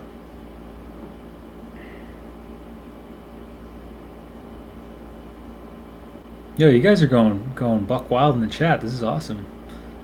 I'm just reading through all the convos. This is great. I haven't messed with tape loops at all. Have you, Jay? no. I've been meaning to do that. I saw the amulets on YouTube. There's like a video tutorial making a cassette loop. I want to do that and start messing with that. That's something I mentioned a long time ago on the channel in the early days because when I first started doing it, there seemed to be two sets of people that use the 4-track, like people that are into more the noise experimental stuff. Sure. And then people that are into more like Elliott Smith, recording 4-tracking, guided by voices, like indie rock stuff. So it's like One of the guys I repaired for recently though was he's like an EDM guy. whoa, really? Yeah, and that's what he wanted it for. Oh, that's true. Pump EDM mixes through it to hype them up on a cassette. Yeah, and get them like dirty or something. Yeah. I forgot. I completely left that out of the. Sorry, EDMers. I completely left you out of the comparison. But well, I don't think any Those are specific format is necessarily genre specific, but I definitely think that certain things are better adapted for certain creative flows, and certain genres are sort of specific to those creative flows. Yeah. I think like dance music had to be really fucking hard to make in the days of nothing but reel to reel. It had to be very difficult because you would just have to do it all in sequencers and try to stack it up and mix it that way. Whereas in like the DAW and the computer world, It's really, really simple to sequence right in the DAW, send it to outboard, get the sounds, print them back into the DAW, do the mix, hype it and pump it. But then that guy's using the 4-track as an effect on his finals, so, Yeah. It's just a different way of working with the same creative elements. Oh, Antioch, what's up? They said there's a huge community of lo-fi techno and EDM. Yeah, That's crazy, man. See, yeah. I need to get my head like I have my head in the sand. That's all. Well, some of the EDM and dance techno lo-fi stuff, like those little labels are some of the ones that are like still putting out 8 tracks and shit. That's nuts. Yeah, and some of those records come out on the 3.5 floppy. I've seen that a few times. Did you know the Melvins put out an 8-track like 5 years ago? I think I did hear something about that. Yeah. So I guess in terms of tape loops, that seems to be more of the noise cruise. Although I would never think to use a tape loop in the kind of stuff. I mean, the kind of stuff I write. It's just straightforward garage rock sort of stuff, indie rock. So it's like that's something I really want to try experimenting with, though. Just tape loops and creating a tape loop, and that was kind of why I got Digitakt as well. Was to kind of challenge myself in a different realm that I'm not used to. Bo, when I talked to Bo, he was like really interested in the stuff I was doing with the Digitakt because, it's like coming from a totally different place from it than most people who are in that genre or doing stuff with that. Maybe come up with a unique idea or something that's different or using it in a different way that people normally wouldn't. It's like I don't know, what's the John Lennon quote? Give me a tuba, I'll get something out of that thing. Like you could kind of take something. I did that with the French horn. So right? Yeah. So it's like the same idea. It's like you kind of bring something different. You bring a different background to that. Well, it's like when if I sit down with like a banjo or a fucking, I don't know, mandolin, any of that kind of shit. Yeah. I can get tunes out of that fucking thing. I just got to figure out where I am. And it most likely will be far from the tradition of. Oh, it would be fucking rudimentary as hell, and it'll just be brutal. Yeah, but it would be something very unique. You ever hear punk rock played on a banjo? That's what happens when I play banjo. Nice. I'm just picturing like crust punk. Yeah, sort of. Jumping trains. Yeah, total like squatter train punk. Do you want to be able to sample? Okay, you guys are. Does it do synth also? Digitakt, it does have MIDI capability. Like I use it as a MIDI controller. That's a good question though. It does like chromatic. Like you can have samples that it will play chromatically, but I don't know if it has like a standalone synth engine. I guess that kind of shows how little I know about that side of it. Yeah, all types of samples on it. Yeah. Because like what I use it for is like with the Moog back here, that's kind of my low end with it, and so I can play the Moog through it. But I don't think it has a synth engine in it. Bobby,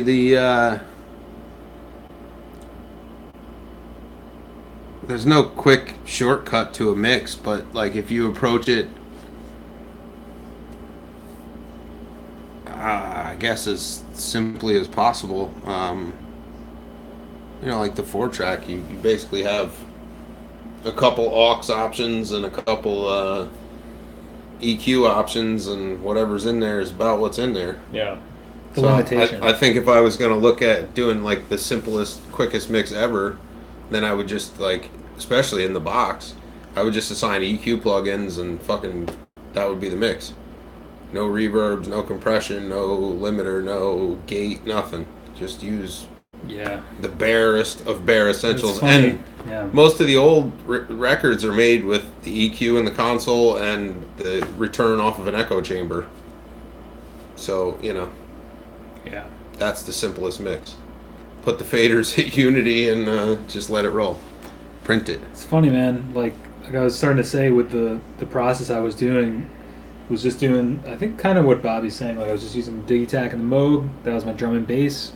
Sounded good, and then I just layered over. That's some of the songs I did the last 2 Fridays. Had to record a song on a 4-track and then the song titles. And there's another one coming out Friday. But that's so funny that you say that, Jay, because that's something that I realized, like, after doing these songs on the DAW, there's like this certain workflow with this that's been happening for me where it's like I'm just not thinking about all that Other shit. extraneous shit, Yeah, sure. and I think it's coming out better. Because what I want to do with the series or with the video Yeah. is once I have 5 songs, Yeah. and I have them all recorded on the 4-track now, and then I have them all bounced down, and then I have 5 songs that need vocals and the guitar on that I did digitally, the same songs. Right. And so I guess the video is going to be about comparing the workflows and comparing the sounds of the physical end products. So keep an eye out for that. But that's like exactly what we're talking about with, because I noticed like I'm way more worried about the outcome on the computer or the I don't know why. Like here I'm just like fuck it, like let's just do it. Yeah. On the computer I'm like tweaking too much shit. I'm like not having nearly as much fun, Well, which is also interesting. when you start putting things in a mix in the DAW, every single thing you put in is in some way subtractive, right? So like EQ, most of the time you're using that to try to make things different than they are, which generally equates to them becoming either way too big for their position or way smaller than they were originally. Compressor, same thing. You over compress something and it shrinks its little envelope and it turns it into just this little teeny tiny lost element.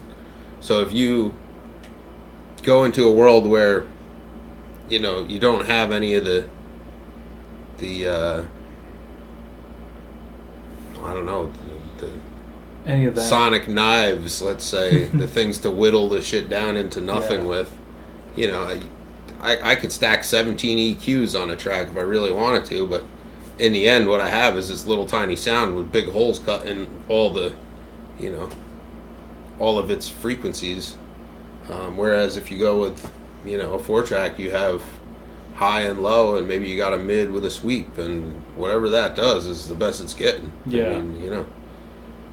And a then lot it of comes down times to you- performance too. Yeah, absolutely. But a lot of times with that, I mean, it's like mixing live shows on a limited console. If you have high shelf, low shelf, and one single sweepable mid, then you have to decide if you're using that sweepable mid to cut out the shit that's in the low mid range to make the drum punchy, or if you're using it to get attack through the mix, because you can't have both. You can have Right. one or the other.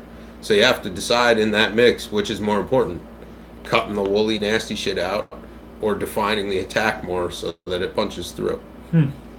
So decisions like that are very important when Yeah. your options are limited. Yeah, it's like commitment to those decisions, Yeah. and it's also interesting to say too because it's very there's like a dichotomy there. It's like it's either A or B. Which one do you want? Yeah, it's not there's like no- you put in the DAW. It's like Yeah. A to infinity. What do you want to do? Or if you really can't decide, then you put that sweepable mid range at 0 and you just And don't just walk don't away. do anything. Yeah. You just do it all with the high and the low. And that's what I want to see with this whole process is. So now, once these tracks are done, what people like better objectively?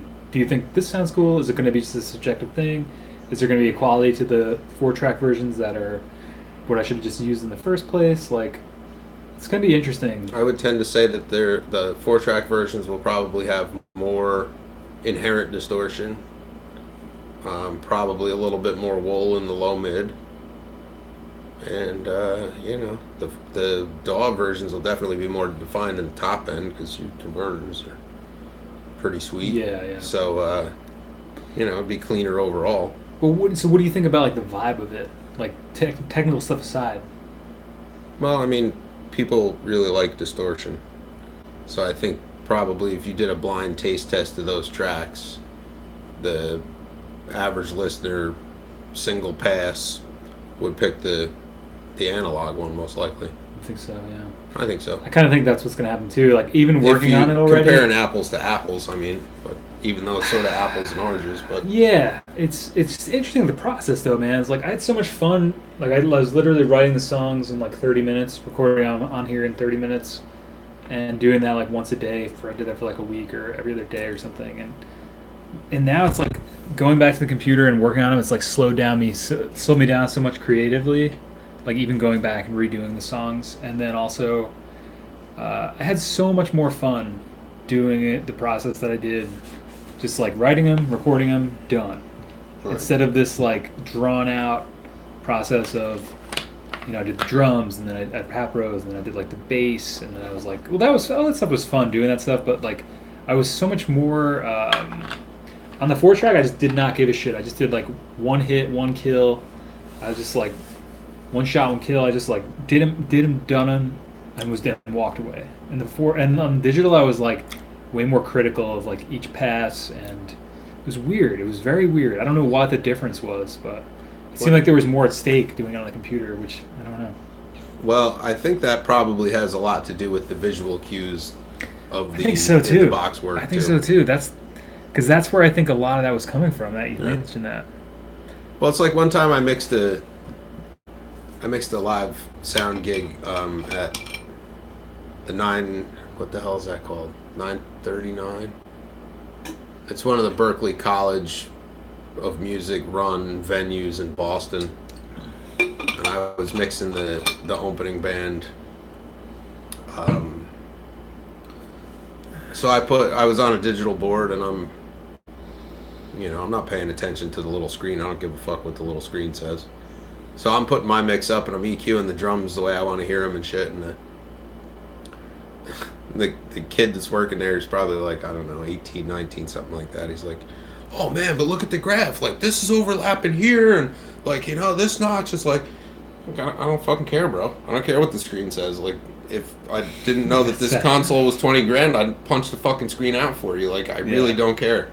Yeah, but like, yeah, but listen to it. And then listen to what you did with your notches separated on your little screen. Yeah. And you tell me what the difference is. We're working the same hardware, so you tell me. Yeah. I don't give a shit what the screen says. Interesting. I don't care what the fucking VU meters say either, yeah. to tell you the truth. Even in going into the DAW, like, I don't care if the fucking lights are in the red. I'm listening to it. What does it sound like? If it's crackling, if it's breaking the converter up, then we're going to back it down. Other than that, I don't give a shit. Yeah. Well, that was like recently when I was doing the drum, like some of these drum tracks I did for this thing. Like, there were times when I played too fucking loud, but you know what? Don't give a shit. And I was playing like with a ribbon too, and like the ribbon is very forgiving. Oh, hugely. Yeah. So like it worked out. Chat, I don't know what's going on. What do we miss? I do get carried away sometimes in the DAW and keeping adding tracks. Yeah, that's another thing too. Is the unfortunately I'm not as fortunately I'm not. I've kind of gotten over that habit, but yeah, that's also a bad habit. Just like the endless addition of more and more tracks. Yeah. Until like knowing when something is done is, I think, a whole other skill in itself. Like that's another great reason I love the 4-track, to keep saying the same thing. But that was something else, because I knew I didn't want to bounce when I was doing those tracks. So I just said, well, these are going to be 4 tracks, and that's why I did it the way I did it, committed to it, and whatever's on that 4th track, whether it's a shaker or a tambourine or another vocal, like that's what's on it. That's all that's going to be on it. And when I track something freeing about that. When I track guitars for surmiser stuff, my general rule with that is I allow myself one layer beyond what I can do live. Okay. So that's good. That's that smart. layer might be like a single note delay, something behind the track, or like in this new track there's like a in the bridge part. Like I can't do that while I'm doing the clean thing. Yeah. But that's it, one. You might stack tracks to get the main tone. Sure. I think that's totally allowed. But as far as elaborating and I think that's where people get in trouble with the DAWs, because you keep not just adding tracks to bolster the main sounds that you already have, but you keep adding tracks for all these little nuanced fucking little shit parts that really, if you strip them away, it would be a better song to listen to anyway, because it doesn't have all this stuff pulling you every which way, unless you're soundscaping, that's something different. But. Right. And unless you can pull it off live, like, and I think there's some. I like that, like you said, like one track more than what you can do. That's really smart, because like that's the thing. Like with these songs, like there's like a shaker in one part, a tambourine. Like that's not something we would do live, but it's an embellishment that I think is, and then, like you said, it's not really even necessary, but it just adds a little bit something to the. Because then there's like certain frequencies, like a lot of the tracks I was doing is just like a kick drum and a snare, sample. So it's like. There's no hats, so there's no high end. So that's why I was, trying to fill it out with more. I think in those terms, like it makes a lot of sense. But once you start, and I think if you're like, trying to break it up or have like a pop song or something, pop structure, and you want the second verse to sound a little different, and you add in like, Yeah, a bell embellishments. cling or something. Yeah, sure. Like I get it. But Yeah, yeah, I think people get themselves sort of painted into a corner by building these tracks that have like 1,300 fucking tracks of it, and there's each one of those tracks is like, oh, I decided in the second time through the second verse I would add 13 notes behind here across the measure, and like, dude, man, like all you're doing is filling fucking space that you didn't have. Yeah. So for every layer you add, you're gonna have to whittle a little something out of someplace else to fit it. I noticed and when you're adding all these layers, like you're almost starting to write like a new song or something. Like a buddy of mine is in a band, and he said that one of their songs they haven't finished is they've had it for like 5 years or something crazy, or 2 years. He said it was like 500 tracks. And like, what are you guys doing in a song? In a song. No, whoever is in that band, if I was in that band, is fucking fired. You're so fired. That's what I said. I was 500 tracks, now you're fired. I was like, there's no way. Like, that song, I mean, could you imagine working on the same thing for that long and then just keep adding stuff to it? No way. Like, just fucking finish it and move on. 500 tracks, I mean, 4-track wise, like, if you only use 4, you could potentially write 125 different songs with that many tracks. Like, what the fuck are you doing with that many? I have no idea. Like, I don't know, man. I don't know why you would. Yeah, I mean, like, what's on those 500 tracks? I don't know. Because you got to figure, like, even if you're being generous, maybe 12 of those tracks are drums. Yeah.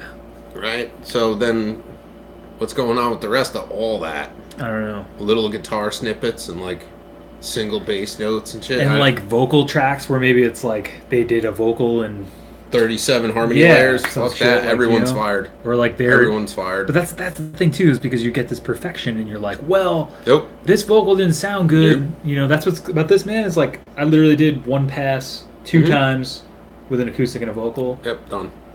Whatever came out as, I just said that's it. I don't give a fuck. And I mean, like, because that's the thing is like, you get in the DAW, you're like, well, I can sing. Like, I've seen people go word for word. I've heard of people going word for word, changing things.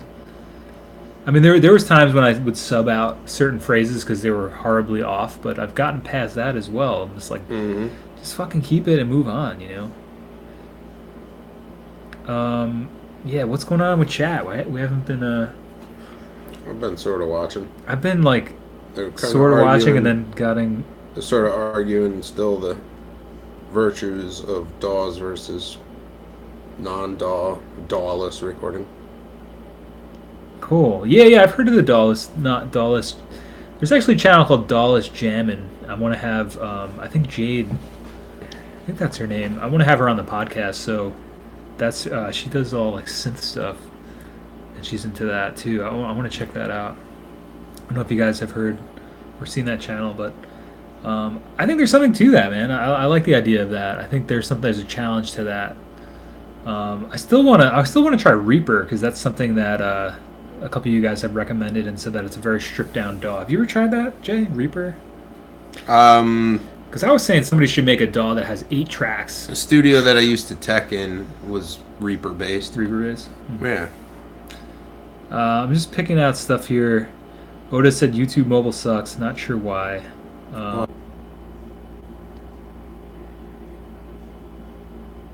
See, I think we might be back now. Anybody out there? Something got trippy here.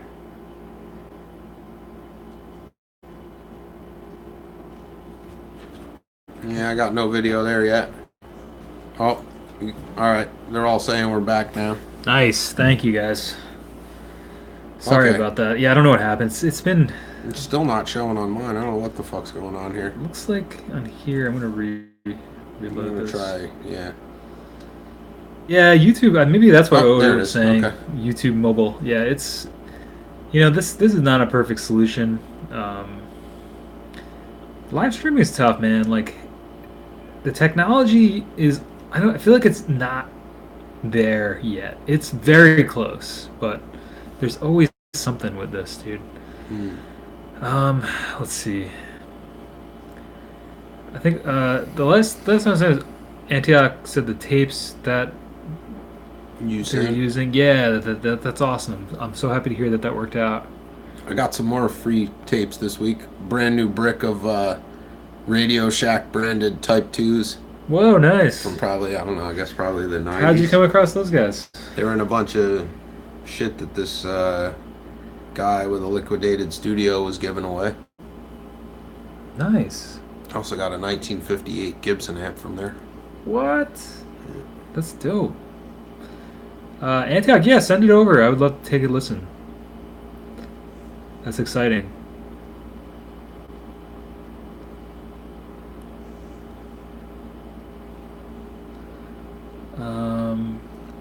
David, just out of curiosity, after 60 days when they ask you to pay for it, how much does it cost?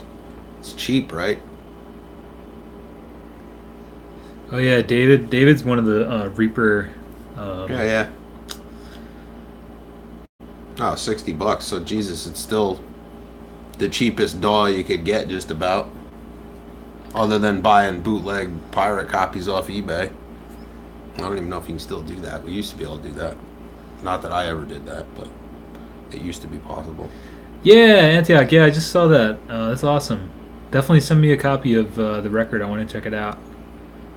Advanced copy. And then Antioch said I found Radio Shack Type 2s. Same ones or similar ones. What mine are 60-minute, and the brick. I think it's either a 4 or a 5-pack. It's never been opened. I've heard good things about Reaper. Oh, that's what you were just talking. Yeah. So how does it work? It's just like 60 days, and then they just keep asking you if you like it, or pay if you like it.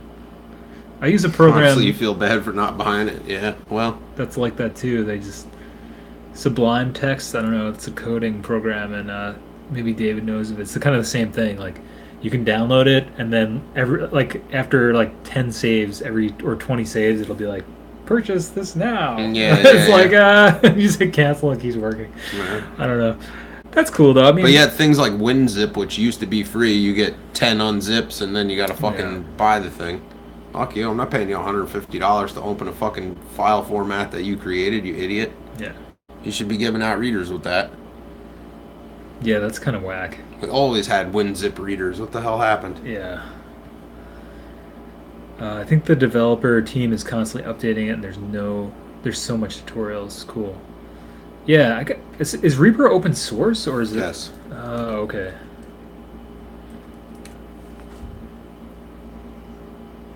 Very cool. Why switch to Reaper? Huh. I think I would check this out. It's like one of those things you constantly hear so much about it, and then I'm really happy with Logic. That's just what I've used for such a long time. I'm so used to it, but I'd probably go Reaper if I went back to PC. PC, yeah. Oh, okay. I'm not sure. Reaper might run on Mac. I don't really know. The one guy I know that uses it. Yeah, I have. Oh yeah, VST probably. It's PC, right?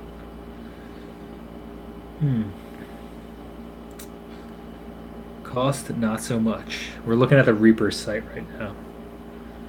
Buy now, discounted $60, $225.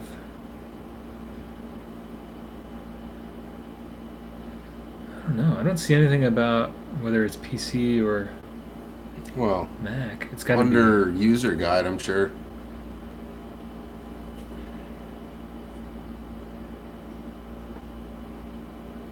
I must say.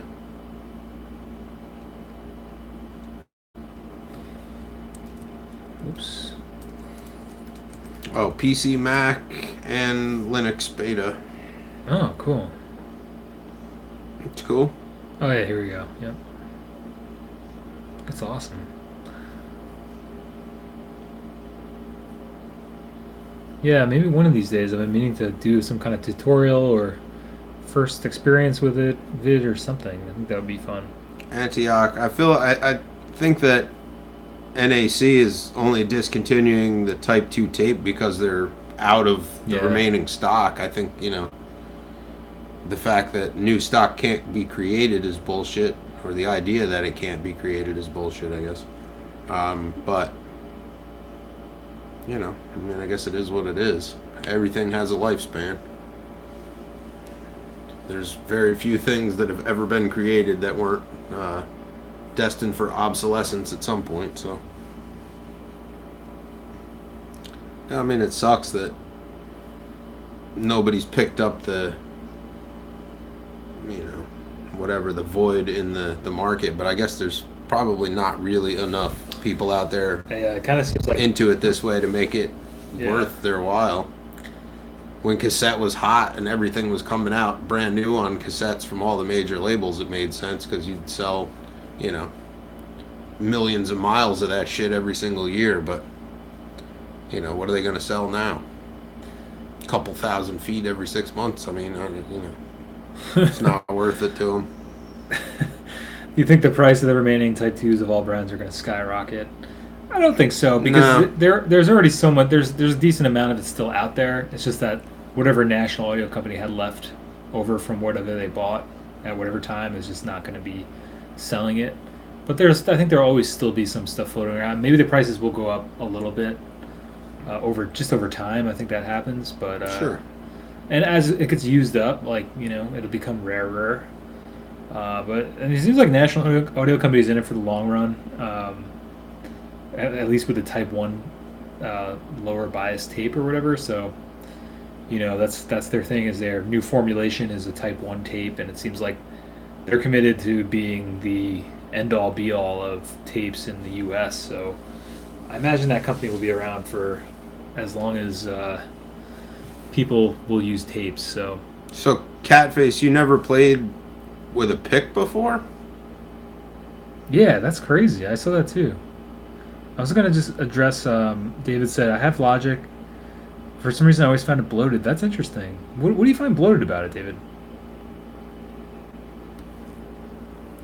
Like at the wrist. No, like at the sort of the heel of your hand, probably.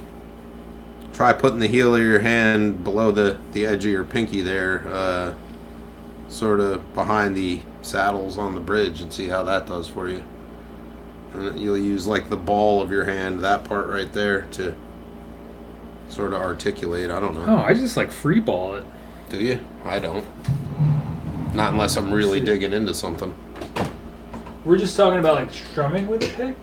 I'm not sure. I guess it all depends. If you're just straight up strumming hard, then yeah. Or is it like just picking stuff out? Yeah, that I would like rest my hand, but like this I just go. You like if you're doing something like this, you have it like this? No. Oh. I never play up that close to the neck though either.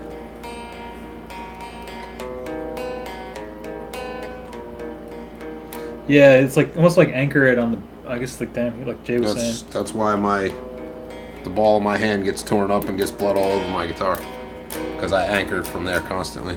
Yeah, if I'm just like playing like one hand to strum the top bottom strings. Oh, okay. And the strum ups. Interesting. But so is it like, are you like single picking? Well, I think the question might even be down to the point of like how do you hold the pick? Oh. Because if you never held a pick before. Yeah, I usually go like that. So put your thumbie like this. Put your picky guy on there. Put it like this. Try it like that. I play like this a lot because I lose picks if I don't. Also like that too, like almost like sideways. There's a thing in like one of the books that I got when I first started playing guitar that said you're supposed to like curl your finger like this and put the shit in there like that. Whoa. I can't fucking play like that. No way. No. No idea how to do it. Most often it's either I this could or see this. that. That's like the real legit. It's like the Mel Bay way to do it. Yeah, like a jazz. Oh, that's so weird. Yeah, it's not easy I like, to articulate at all. Who said it just comes naturally, Bobby? Bobby. I think Bobby's onto something. It should just come naturally. Yeah, and the thing too, like I read, like some people say, like if you use your pinky here to anchor, it's like cheating. But I kind of usually go free balling, meaning just like hover above the strings. I think it just comes with practice, and do whatever feels more comfortable for you. Like nobody's gonna be grading you on your pick technique. Just have fun. But those would be, I guess, some quick suggestions for that. David, I would say that your Reaper screenshot kind of looks a lot like Logic X, really. But I think they're all sort of like derivatives of one another at this point. They're all sort of I don't know, trying to be as universal as possible. Probably more likely than not, with the aim at stealing the business from Avid. But Oh yeah, he said something about the interface, endless menus, and loading time. where's that? David said Oh, about Logic. I've never. Yeah, well, that was the one thing. Like, I had to eventually get a new computer. Personally, was my computer just couldn't handle it anymore. my Logic loads in like less than a minute. Well, mine I upgraded. I think that's what happened. I upgraded from. You have 9, right? I Yeah. had used 9 forever, and then foolishly I upgraded to 10. Oh yeah, I would never upgrade to 10 on That's mine. what I think. No way, I'd made have it. to upgrade the whole computer. So far, so good, but yeah, I mean, sometimes it's. I know I can see what you mean then. I'm just so used to doing it and using like Final Cut now and even GarageBand. The thing I do like about it is that it's very intuitive. Like if you're trying to figure out how to do something, it's very like you just figure it out. Okay, yeah, I can see this being a little more minimalist. But actually, yeah, it does have a lot of. Kind of looks a lot like Logic 10. Yeah. It's a little more, I don't know, chunky or something, blocky, but it actually reminds me a little bit of what shit. It wasn't Cubase, it was Oh, Sonar. SoundForge. No, Oh, Sonar. I used to have Sonar 5 Producer Edition. Recorded on that for years, and it kind of looked like that. yeah. What about? Have you ever tried Ableton? That's what I think these guys are saying. Like Brian uses that, and he really likes it. And I hear that is simpler, or has a simpler layout. I mean, I think it makes sense to go for something simpler. There is some of this stuff I think is overcomplicated. That's why I think it would be really sick. Somebody made a DAW that was like 8-track max, and it was basically what Jay was saying. It's got like simple EQ on it. You can't really add much to it. Well, I mean, like the Logic 9 EQ could be like that if you shut off a bunch of the bands, or if you use. There's one All right. that was like the it's called like the Fat EQ, and it's like all the bands, but the Q is fixed, so you can only boost or cut, and you can't narrow or widen the Q. That's cool. And there's like the 3-band ones, the same kind of deal, but I mean that's all parametric. I don't know.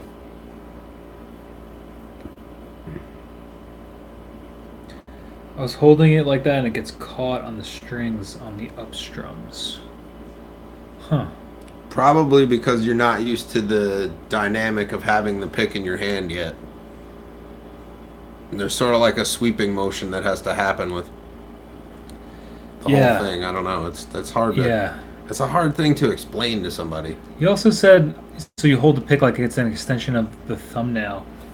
Well, I mean, I feel like it's like in my hand. For me, it's sideways, so it's like my thumb. It's almost what are you guys saying? Perpendicular. yeah. So it's like when I'm playing, it's like it's not like straight up like that. I guess it's sort It's of more to- perpendicular to my thumb Yeah, too. Maybe yeah. a little more angular. You can actually see the angle of my thumb versus the angle of that pick wear, the edge wear. So that's pretty much how I do it. Yeah. I'm not picking with the tip though. I'm picking with almost with the side of the Oh, fucking thing. yeah. You can kind of see based on that. It looks like I'm doing kind of sideways. Every single pick I have is look at the wear on that one. Oh yeah. I'm not gonna go cut you. Just shut. Yeah, I would say so. I don't know. I guess that almost like a right angle. Sort of. Because if you hold it like that, that would be weird. But there's no wrong way to eat a Reese's. I mean, you just have to That's figure true. out like what works and go. Whatever with it. doesn't feel awkward, like or works with your body mechanics. And if your pick is getting stuck with your strings on the upstroke, then you just have to sort of fluidize the mechanics of that. You'll get the hang of it. Yeah.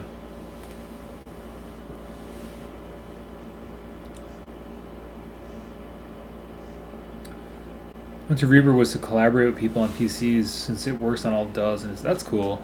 Oh, all computers. Ableton is really functional, especially for sample stuff. Antioch, I think, said uses 9. Oh, wow, Reason is up to 9 too? I didn't know that. The last Reason I used was 5. That was fucking cool. The only one I ever used was like 4. Yeah, I had 3 for a while too. That Whoa. that one's fucking dope. That's what I did a lot of early stuff on. I really like that program. I don't know. I kind of fell away from it though once I got um, into more like DM1 and the drum machines and stuff. And also, I think just couldn't keep getting a pirate copy. Read up on lefties playing right, and the finger hand is the dominant hand, so the strumming hand is weaker. Reasons up to 10. Antioxidants. Yeah, I'm actually a lefty too, and I play righty. I always wonder what, like, if it would have been easier for me to play. It won't be now.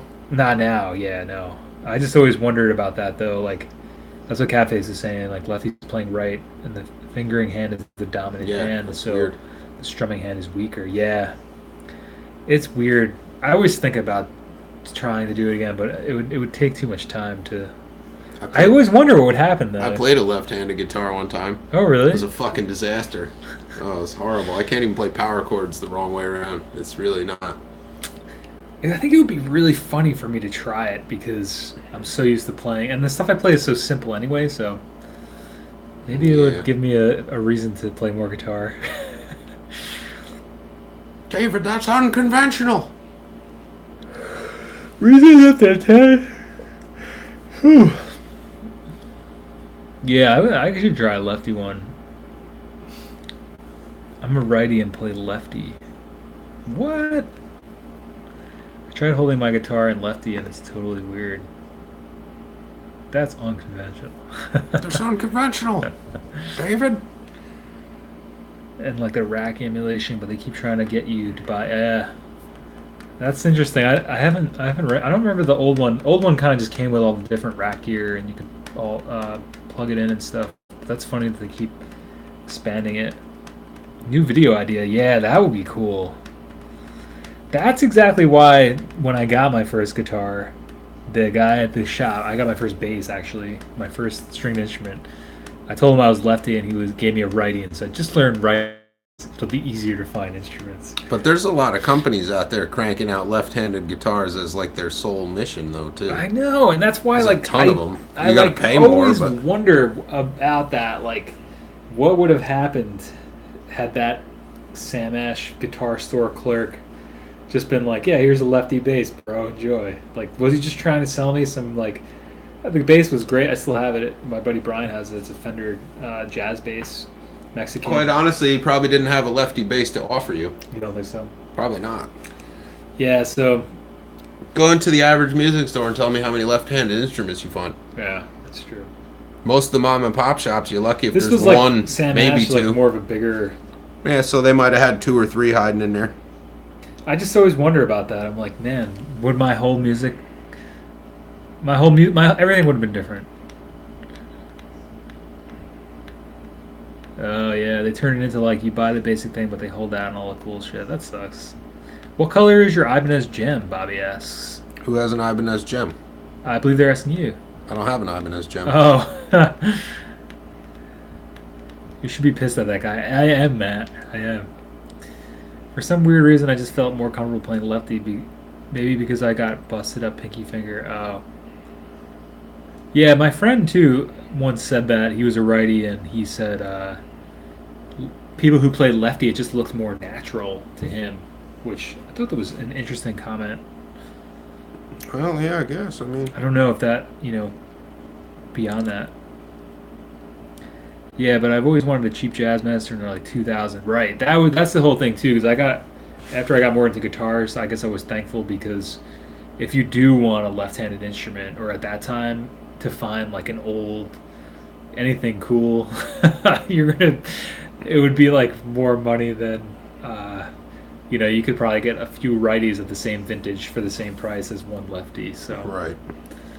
it made sense. I mean, in a way, that guy definitely, I'm trying to find the.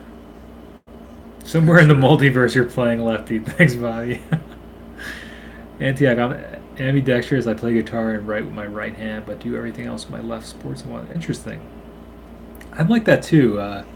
Certain things I can do like soccer. I used to play football, soccer, and I used to be able to do pretty much both. I was more right dominant in that though. That was interesting, but a lot of things. Yeah, I think that's what they say about left-handed people. I think it's also because as a left-handed person, you live in a right-handed world, and you have to just learn to do certain things right-handed because otherwise, because that's just the way that things are set up.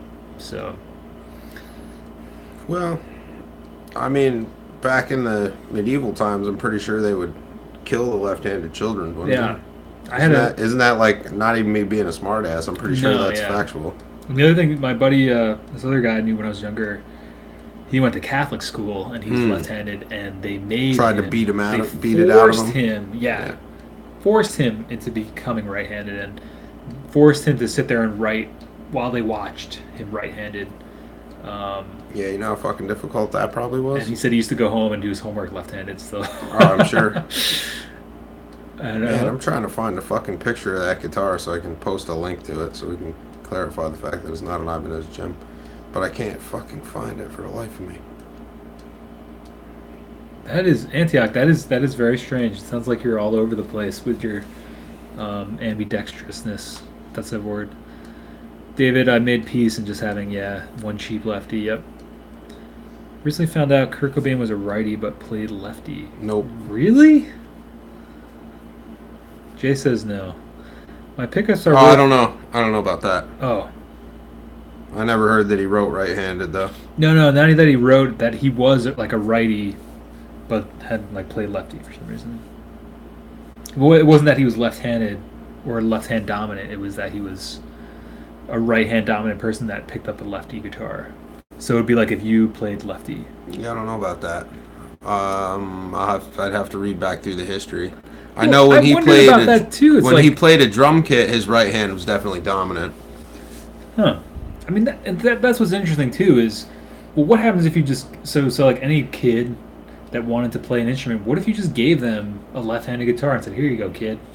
Like, would it matter? Like, I don't know. They Not like. sure. I feel like if you started out as a lefty, even if you were right-hand dominant, because it's kind of. I think Cafes was saying like one of your hands is stronger, but because sometimes I do feel like, oh man, I feel like it would feel more natural to me, even though I've played this way To for play the for other way years. around. Yeah, like when I hold my hands like this, I'm like, yeah, that would be really good. Maybe I should just go get a cheap like $100 Squire and fuck around. I don't know what it would do other than just be for fun. It would make for a good video. Take a guitar and string it upside down. You don't even have to buy anything. I don't have an extra one. All I have is this guy now. Oh, well, that would be a problem then. You have to just flip the nut, right? I mean, theoretically, if you stick with something like nines, it probably isn't even that big a deal. Probably just cut the nut, and it won't really much matter. Yeah, that is a left-handed person problem. Writing with your right hand, you don't smudge. Like I remember growing up, like always still like this part of your hand would just be Smudging ink. yeah, it would just be covered You every need a day. left-handed fucking pen, man. Or just flip Flip left-handed pen. Just write upside down and shit. Just write Why backwards. Fuck it. not? Why not? It'd be all right. I always used to use the notebook the backwards way too. I still do. I use both ways because What do you mean the backwards way? like write on the opposite side of the page because if on a Oh, notebook yeah, the that spiral makes is on the sense. left, so Right. it's like Right. it's fucking annoying. So That's like weird. yeah, I used to turn in assignments and the guy would be like, "Why did you write this on the back of this?" Like I'm like, dude. Most people Because I wouldn't did, care. goddammit, be happy I turned it in. Yeah, like what difference does it make? Fuckhead. But Chris found a left-handed Fender Mustang for 50. Huh? I never heard that story. That's interesting. No, that wasn't Kurt Cobain's He first gave that guitar, to by the way. Kurt. His uncle Chuck bought him his first guitar Hmm. from the music store in Aberdeen, Washington. That was a left-handed instrument. And there's also pictures of him very early on playing Univox High Flyers flipped over. Because they were only traditionally available in right-handed. So I'm going to have to disagree with that. Bobby said he went to Catholic school, and the nuns would hit my knuckles with a pen or ruler Oh, for for fuck's holding sake. a pencil incorrectly. That's whack. Yeah. Man, I cannot find the fucking picture of that guitar. Save my ass. I can't believe it. Kind of getting tired of looking. I've been putting hair bands around my hand to try and do muscle exercises. Yeah, maybe you could get one of those That can work. those hand cranks too. Have you ever seen those? Mm. I think they even make a The that grip yeah. master. They make like you see Called the them grip master. at the counter, right? At checkout, Yeah, they just have a little bit of cool. them. Yeah, that's cool. Make your hands real tired. Andres Anderson, 86. What's going on? Not much. What's going on with you? We're actually going to be wrapping probably soon. It's 9:02, Jay. Oh yeah.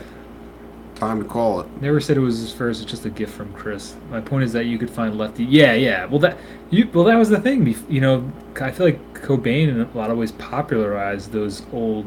Well, I feel like that was like Sonic Youth too. Like all those bands were like picking up those old Jaguar Jazzmaster instruments for cheap because nobody wanted them. And then that indie rock wave of people who were all using these like weird guitars. People are like, what are those? Well, things? like in the 70s and 80s, you talk to anybody who's in the music store business, and they'll tell you like straight out, you couldn't even give those fucking guitars way back then. Right. The Mustangs, Jazzmasters, Jaguars, nobody fucking wanted them. Yeah. So they go for nothing. Well, that was the thing. You had this wave of bands and people throughout the ages after that who would go to a shop, like you said, he got it for $50. And then in the 90s, now all of a sudden these alt rockers, these indie rockers were using these rare, different looking guitars that nobody wanted, and then all of a sudden everybody wanted them, and now look what happens. You try to go get a fucking Jaguar, Johnny Marr style, you know, try to go get Jazzmaster, any of those vintage ones, like Jazzmaster. Vintage will cost you a shit ton of money. Yeah, that's what I mean. Like, but that's the thing. You can still get those guitars because nobody, like Jay said, nobody wanted them, so they were just there was just tons of them around. It's just funny how things change over time. You just never know. I don't know. Well, that's like the Silvertone too. Like all of a sudden, these things are going up a lot in price. And I remember when I was a kid, you could get those like, or when I guess not a kid, I was in like my teens when eBay came out or whatever. But shit, you get one of those for like $100 on eBay. It was the same with like the Vibro Champs. Sure. Yeah. Same exact thing. Now all of a sudden, especially the silvers. Yeah. Now all of a sudden, those are going for like $500. Yeah. For a fucking Vibro Champ. Yeah, well, same deal. You could get those for like $100. Yeah. Well, I mean, I know guys that talk about like buying blackface Fender shit like in the 70s and 80s for like, you know, $150 for like a blackface super reverb. Like, yeah, that's an $1,100 amp if you went out and bought it now. A blackface one isn't even more than that. Probably, but I mean ballpark. Yeah, I feel like those are even like $2K now. Like the Silverface I have is like the transition year. That thing's 68. like yeah, and that's like a blackface one with Silverface with blackface guts, and that's like yeah. Those I mean, good luck finding somebody to buy it for that much, but yeah, but still the same idea is like that's actually starting to be what's happening with a lot of the bigger Fender amps. I've noticed is like at least locally. Same thing. Like the prices on them are definitely dropping because people don't want these huge amps anymore. So if you're a rocker, rock and roller, and you've got a good back and strong arms, like you might be able to get some cheap amps, and then hey, maybe someday your band will be the one everybody's like, wow, what's this amp these guys are using? We got to get that, and then it'll skyrocket in price again. It's all about ups and downs. So David said, Google it. True story. Chris told it verbatim on Jimmy Fallon. We're going to find out about this. Catholic schools are a weird entity. I was once told God would not forgive me because I was secretly eating. Oh, wow. Yeah, that's not cool. My Bloody Valentine. yeah, I know that there was a... Right, that's okay.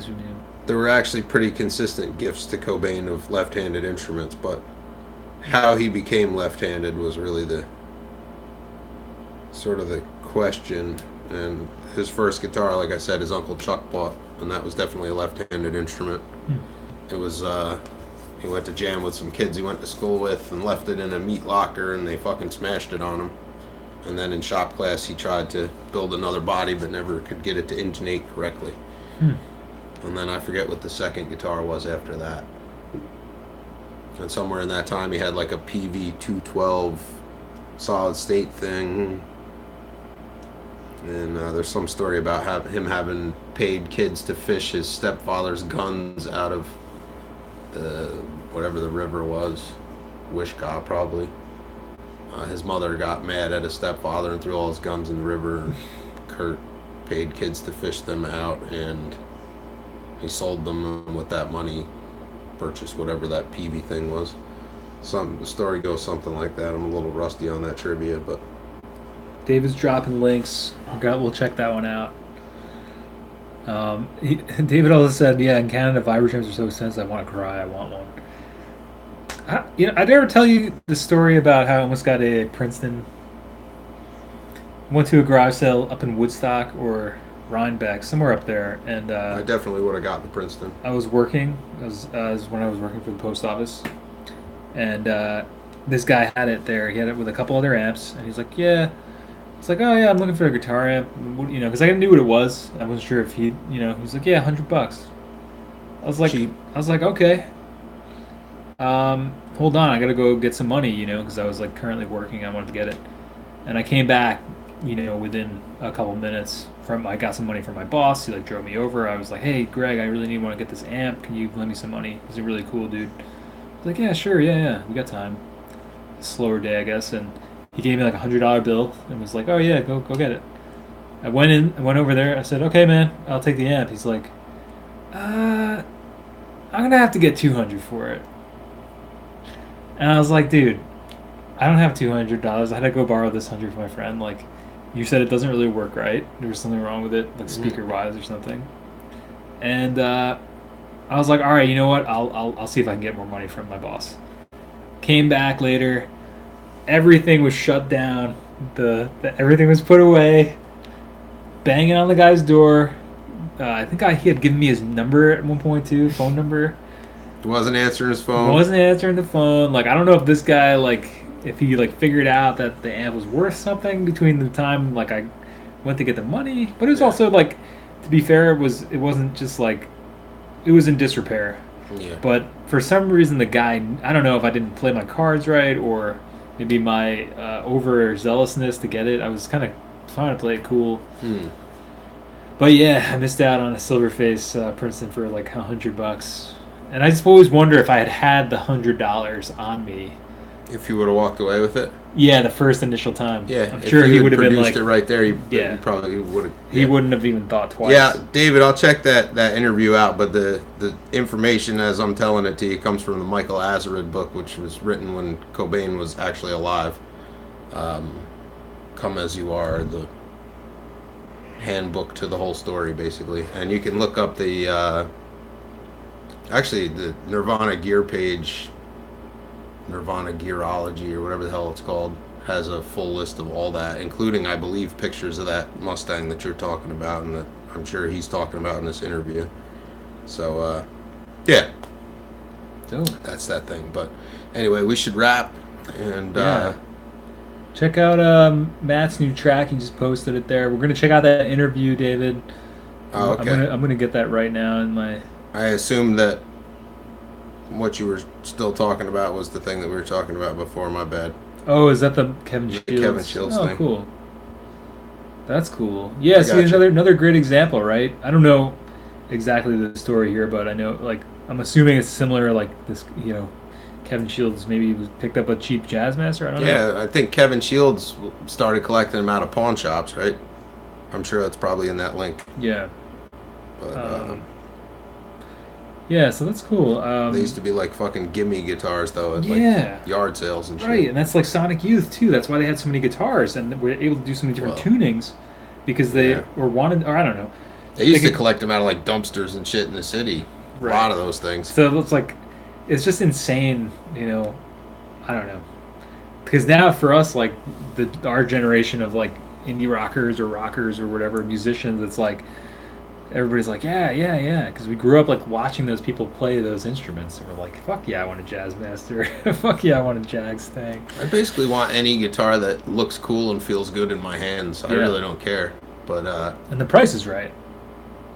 even if the price is really fucking wrong sometimes, but you know, I don't think I don't know. I mean, all the guitars that I have and the things that I play routinely, a lot of them I paid, you know, in a lot of cases less than $300 for, and in some cases less than $100 for. So Yeah. you know, Well, I think I was actually talking to Beck about this too. Like, I think the good thing about owning your own guitars or cheaper guitars is because I was talking to her about, like, I knew a guy that had a bunch of guitars and he didn't know how to change a string. So I guess this will be a good bookend to her, or last story.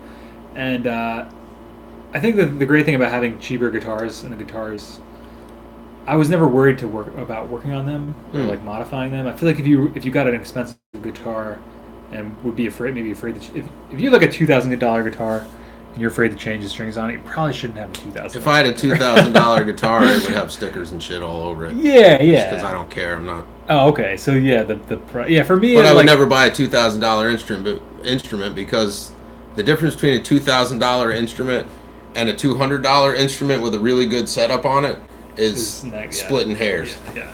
Who cares? I agree. And I A think good that's setup. why. I think That's the world, man. I think honestly, I think that's why a lot of the stuff now you can get these really cheap Squire copies that are made pretty well from Korea or different countries, and you hear stories of people swapping parts out.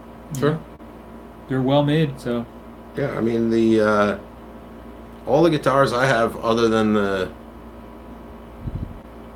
two Fenders, the Epiphone and the Aria, all the rest of them are like beater, student kind of whatever guitars, but yeah, they're great fun to play. They're easy to set up. They're easy to work on.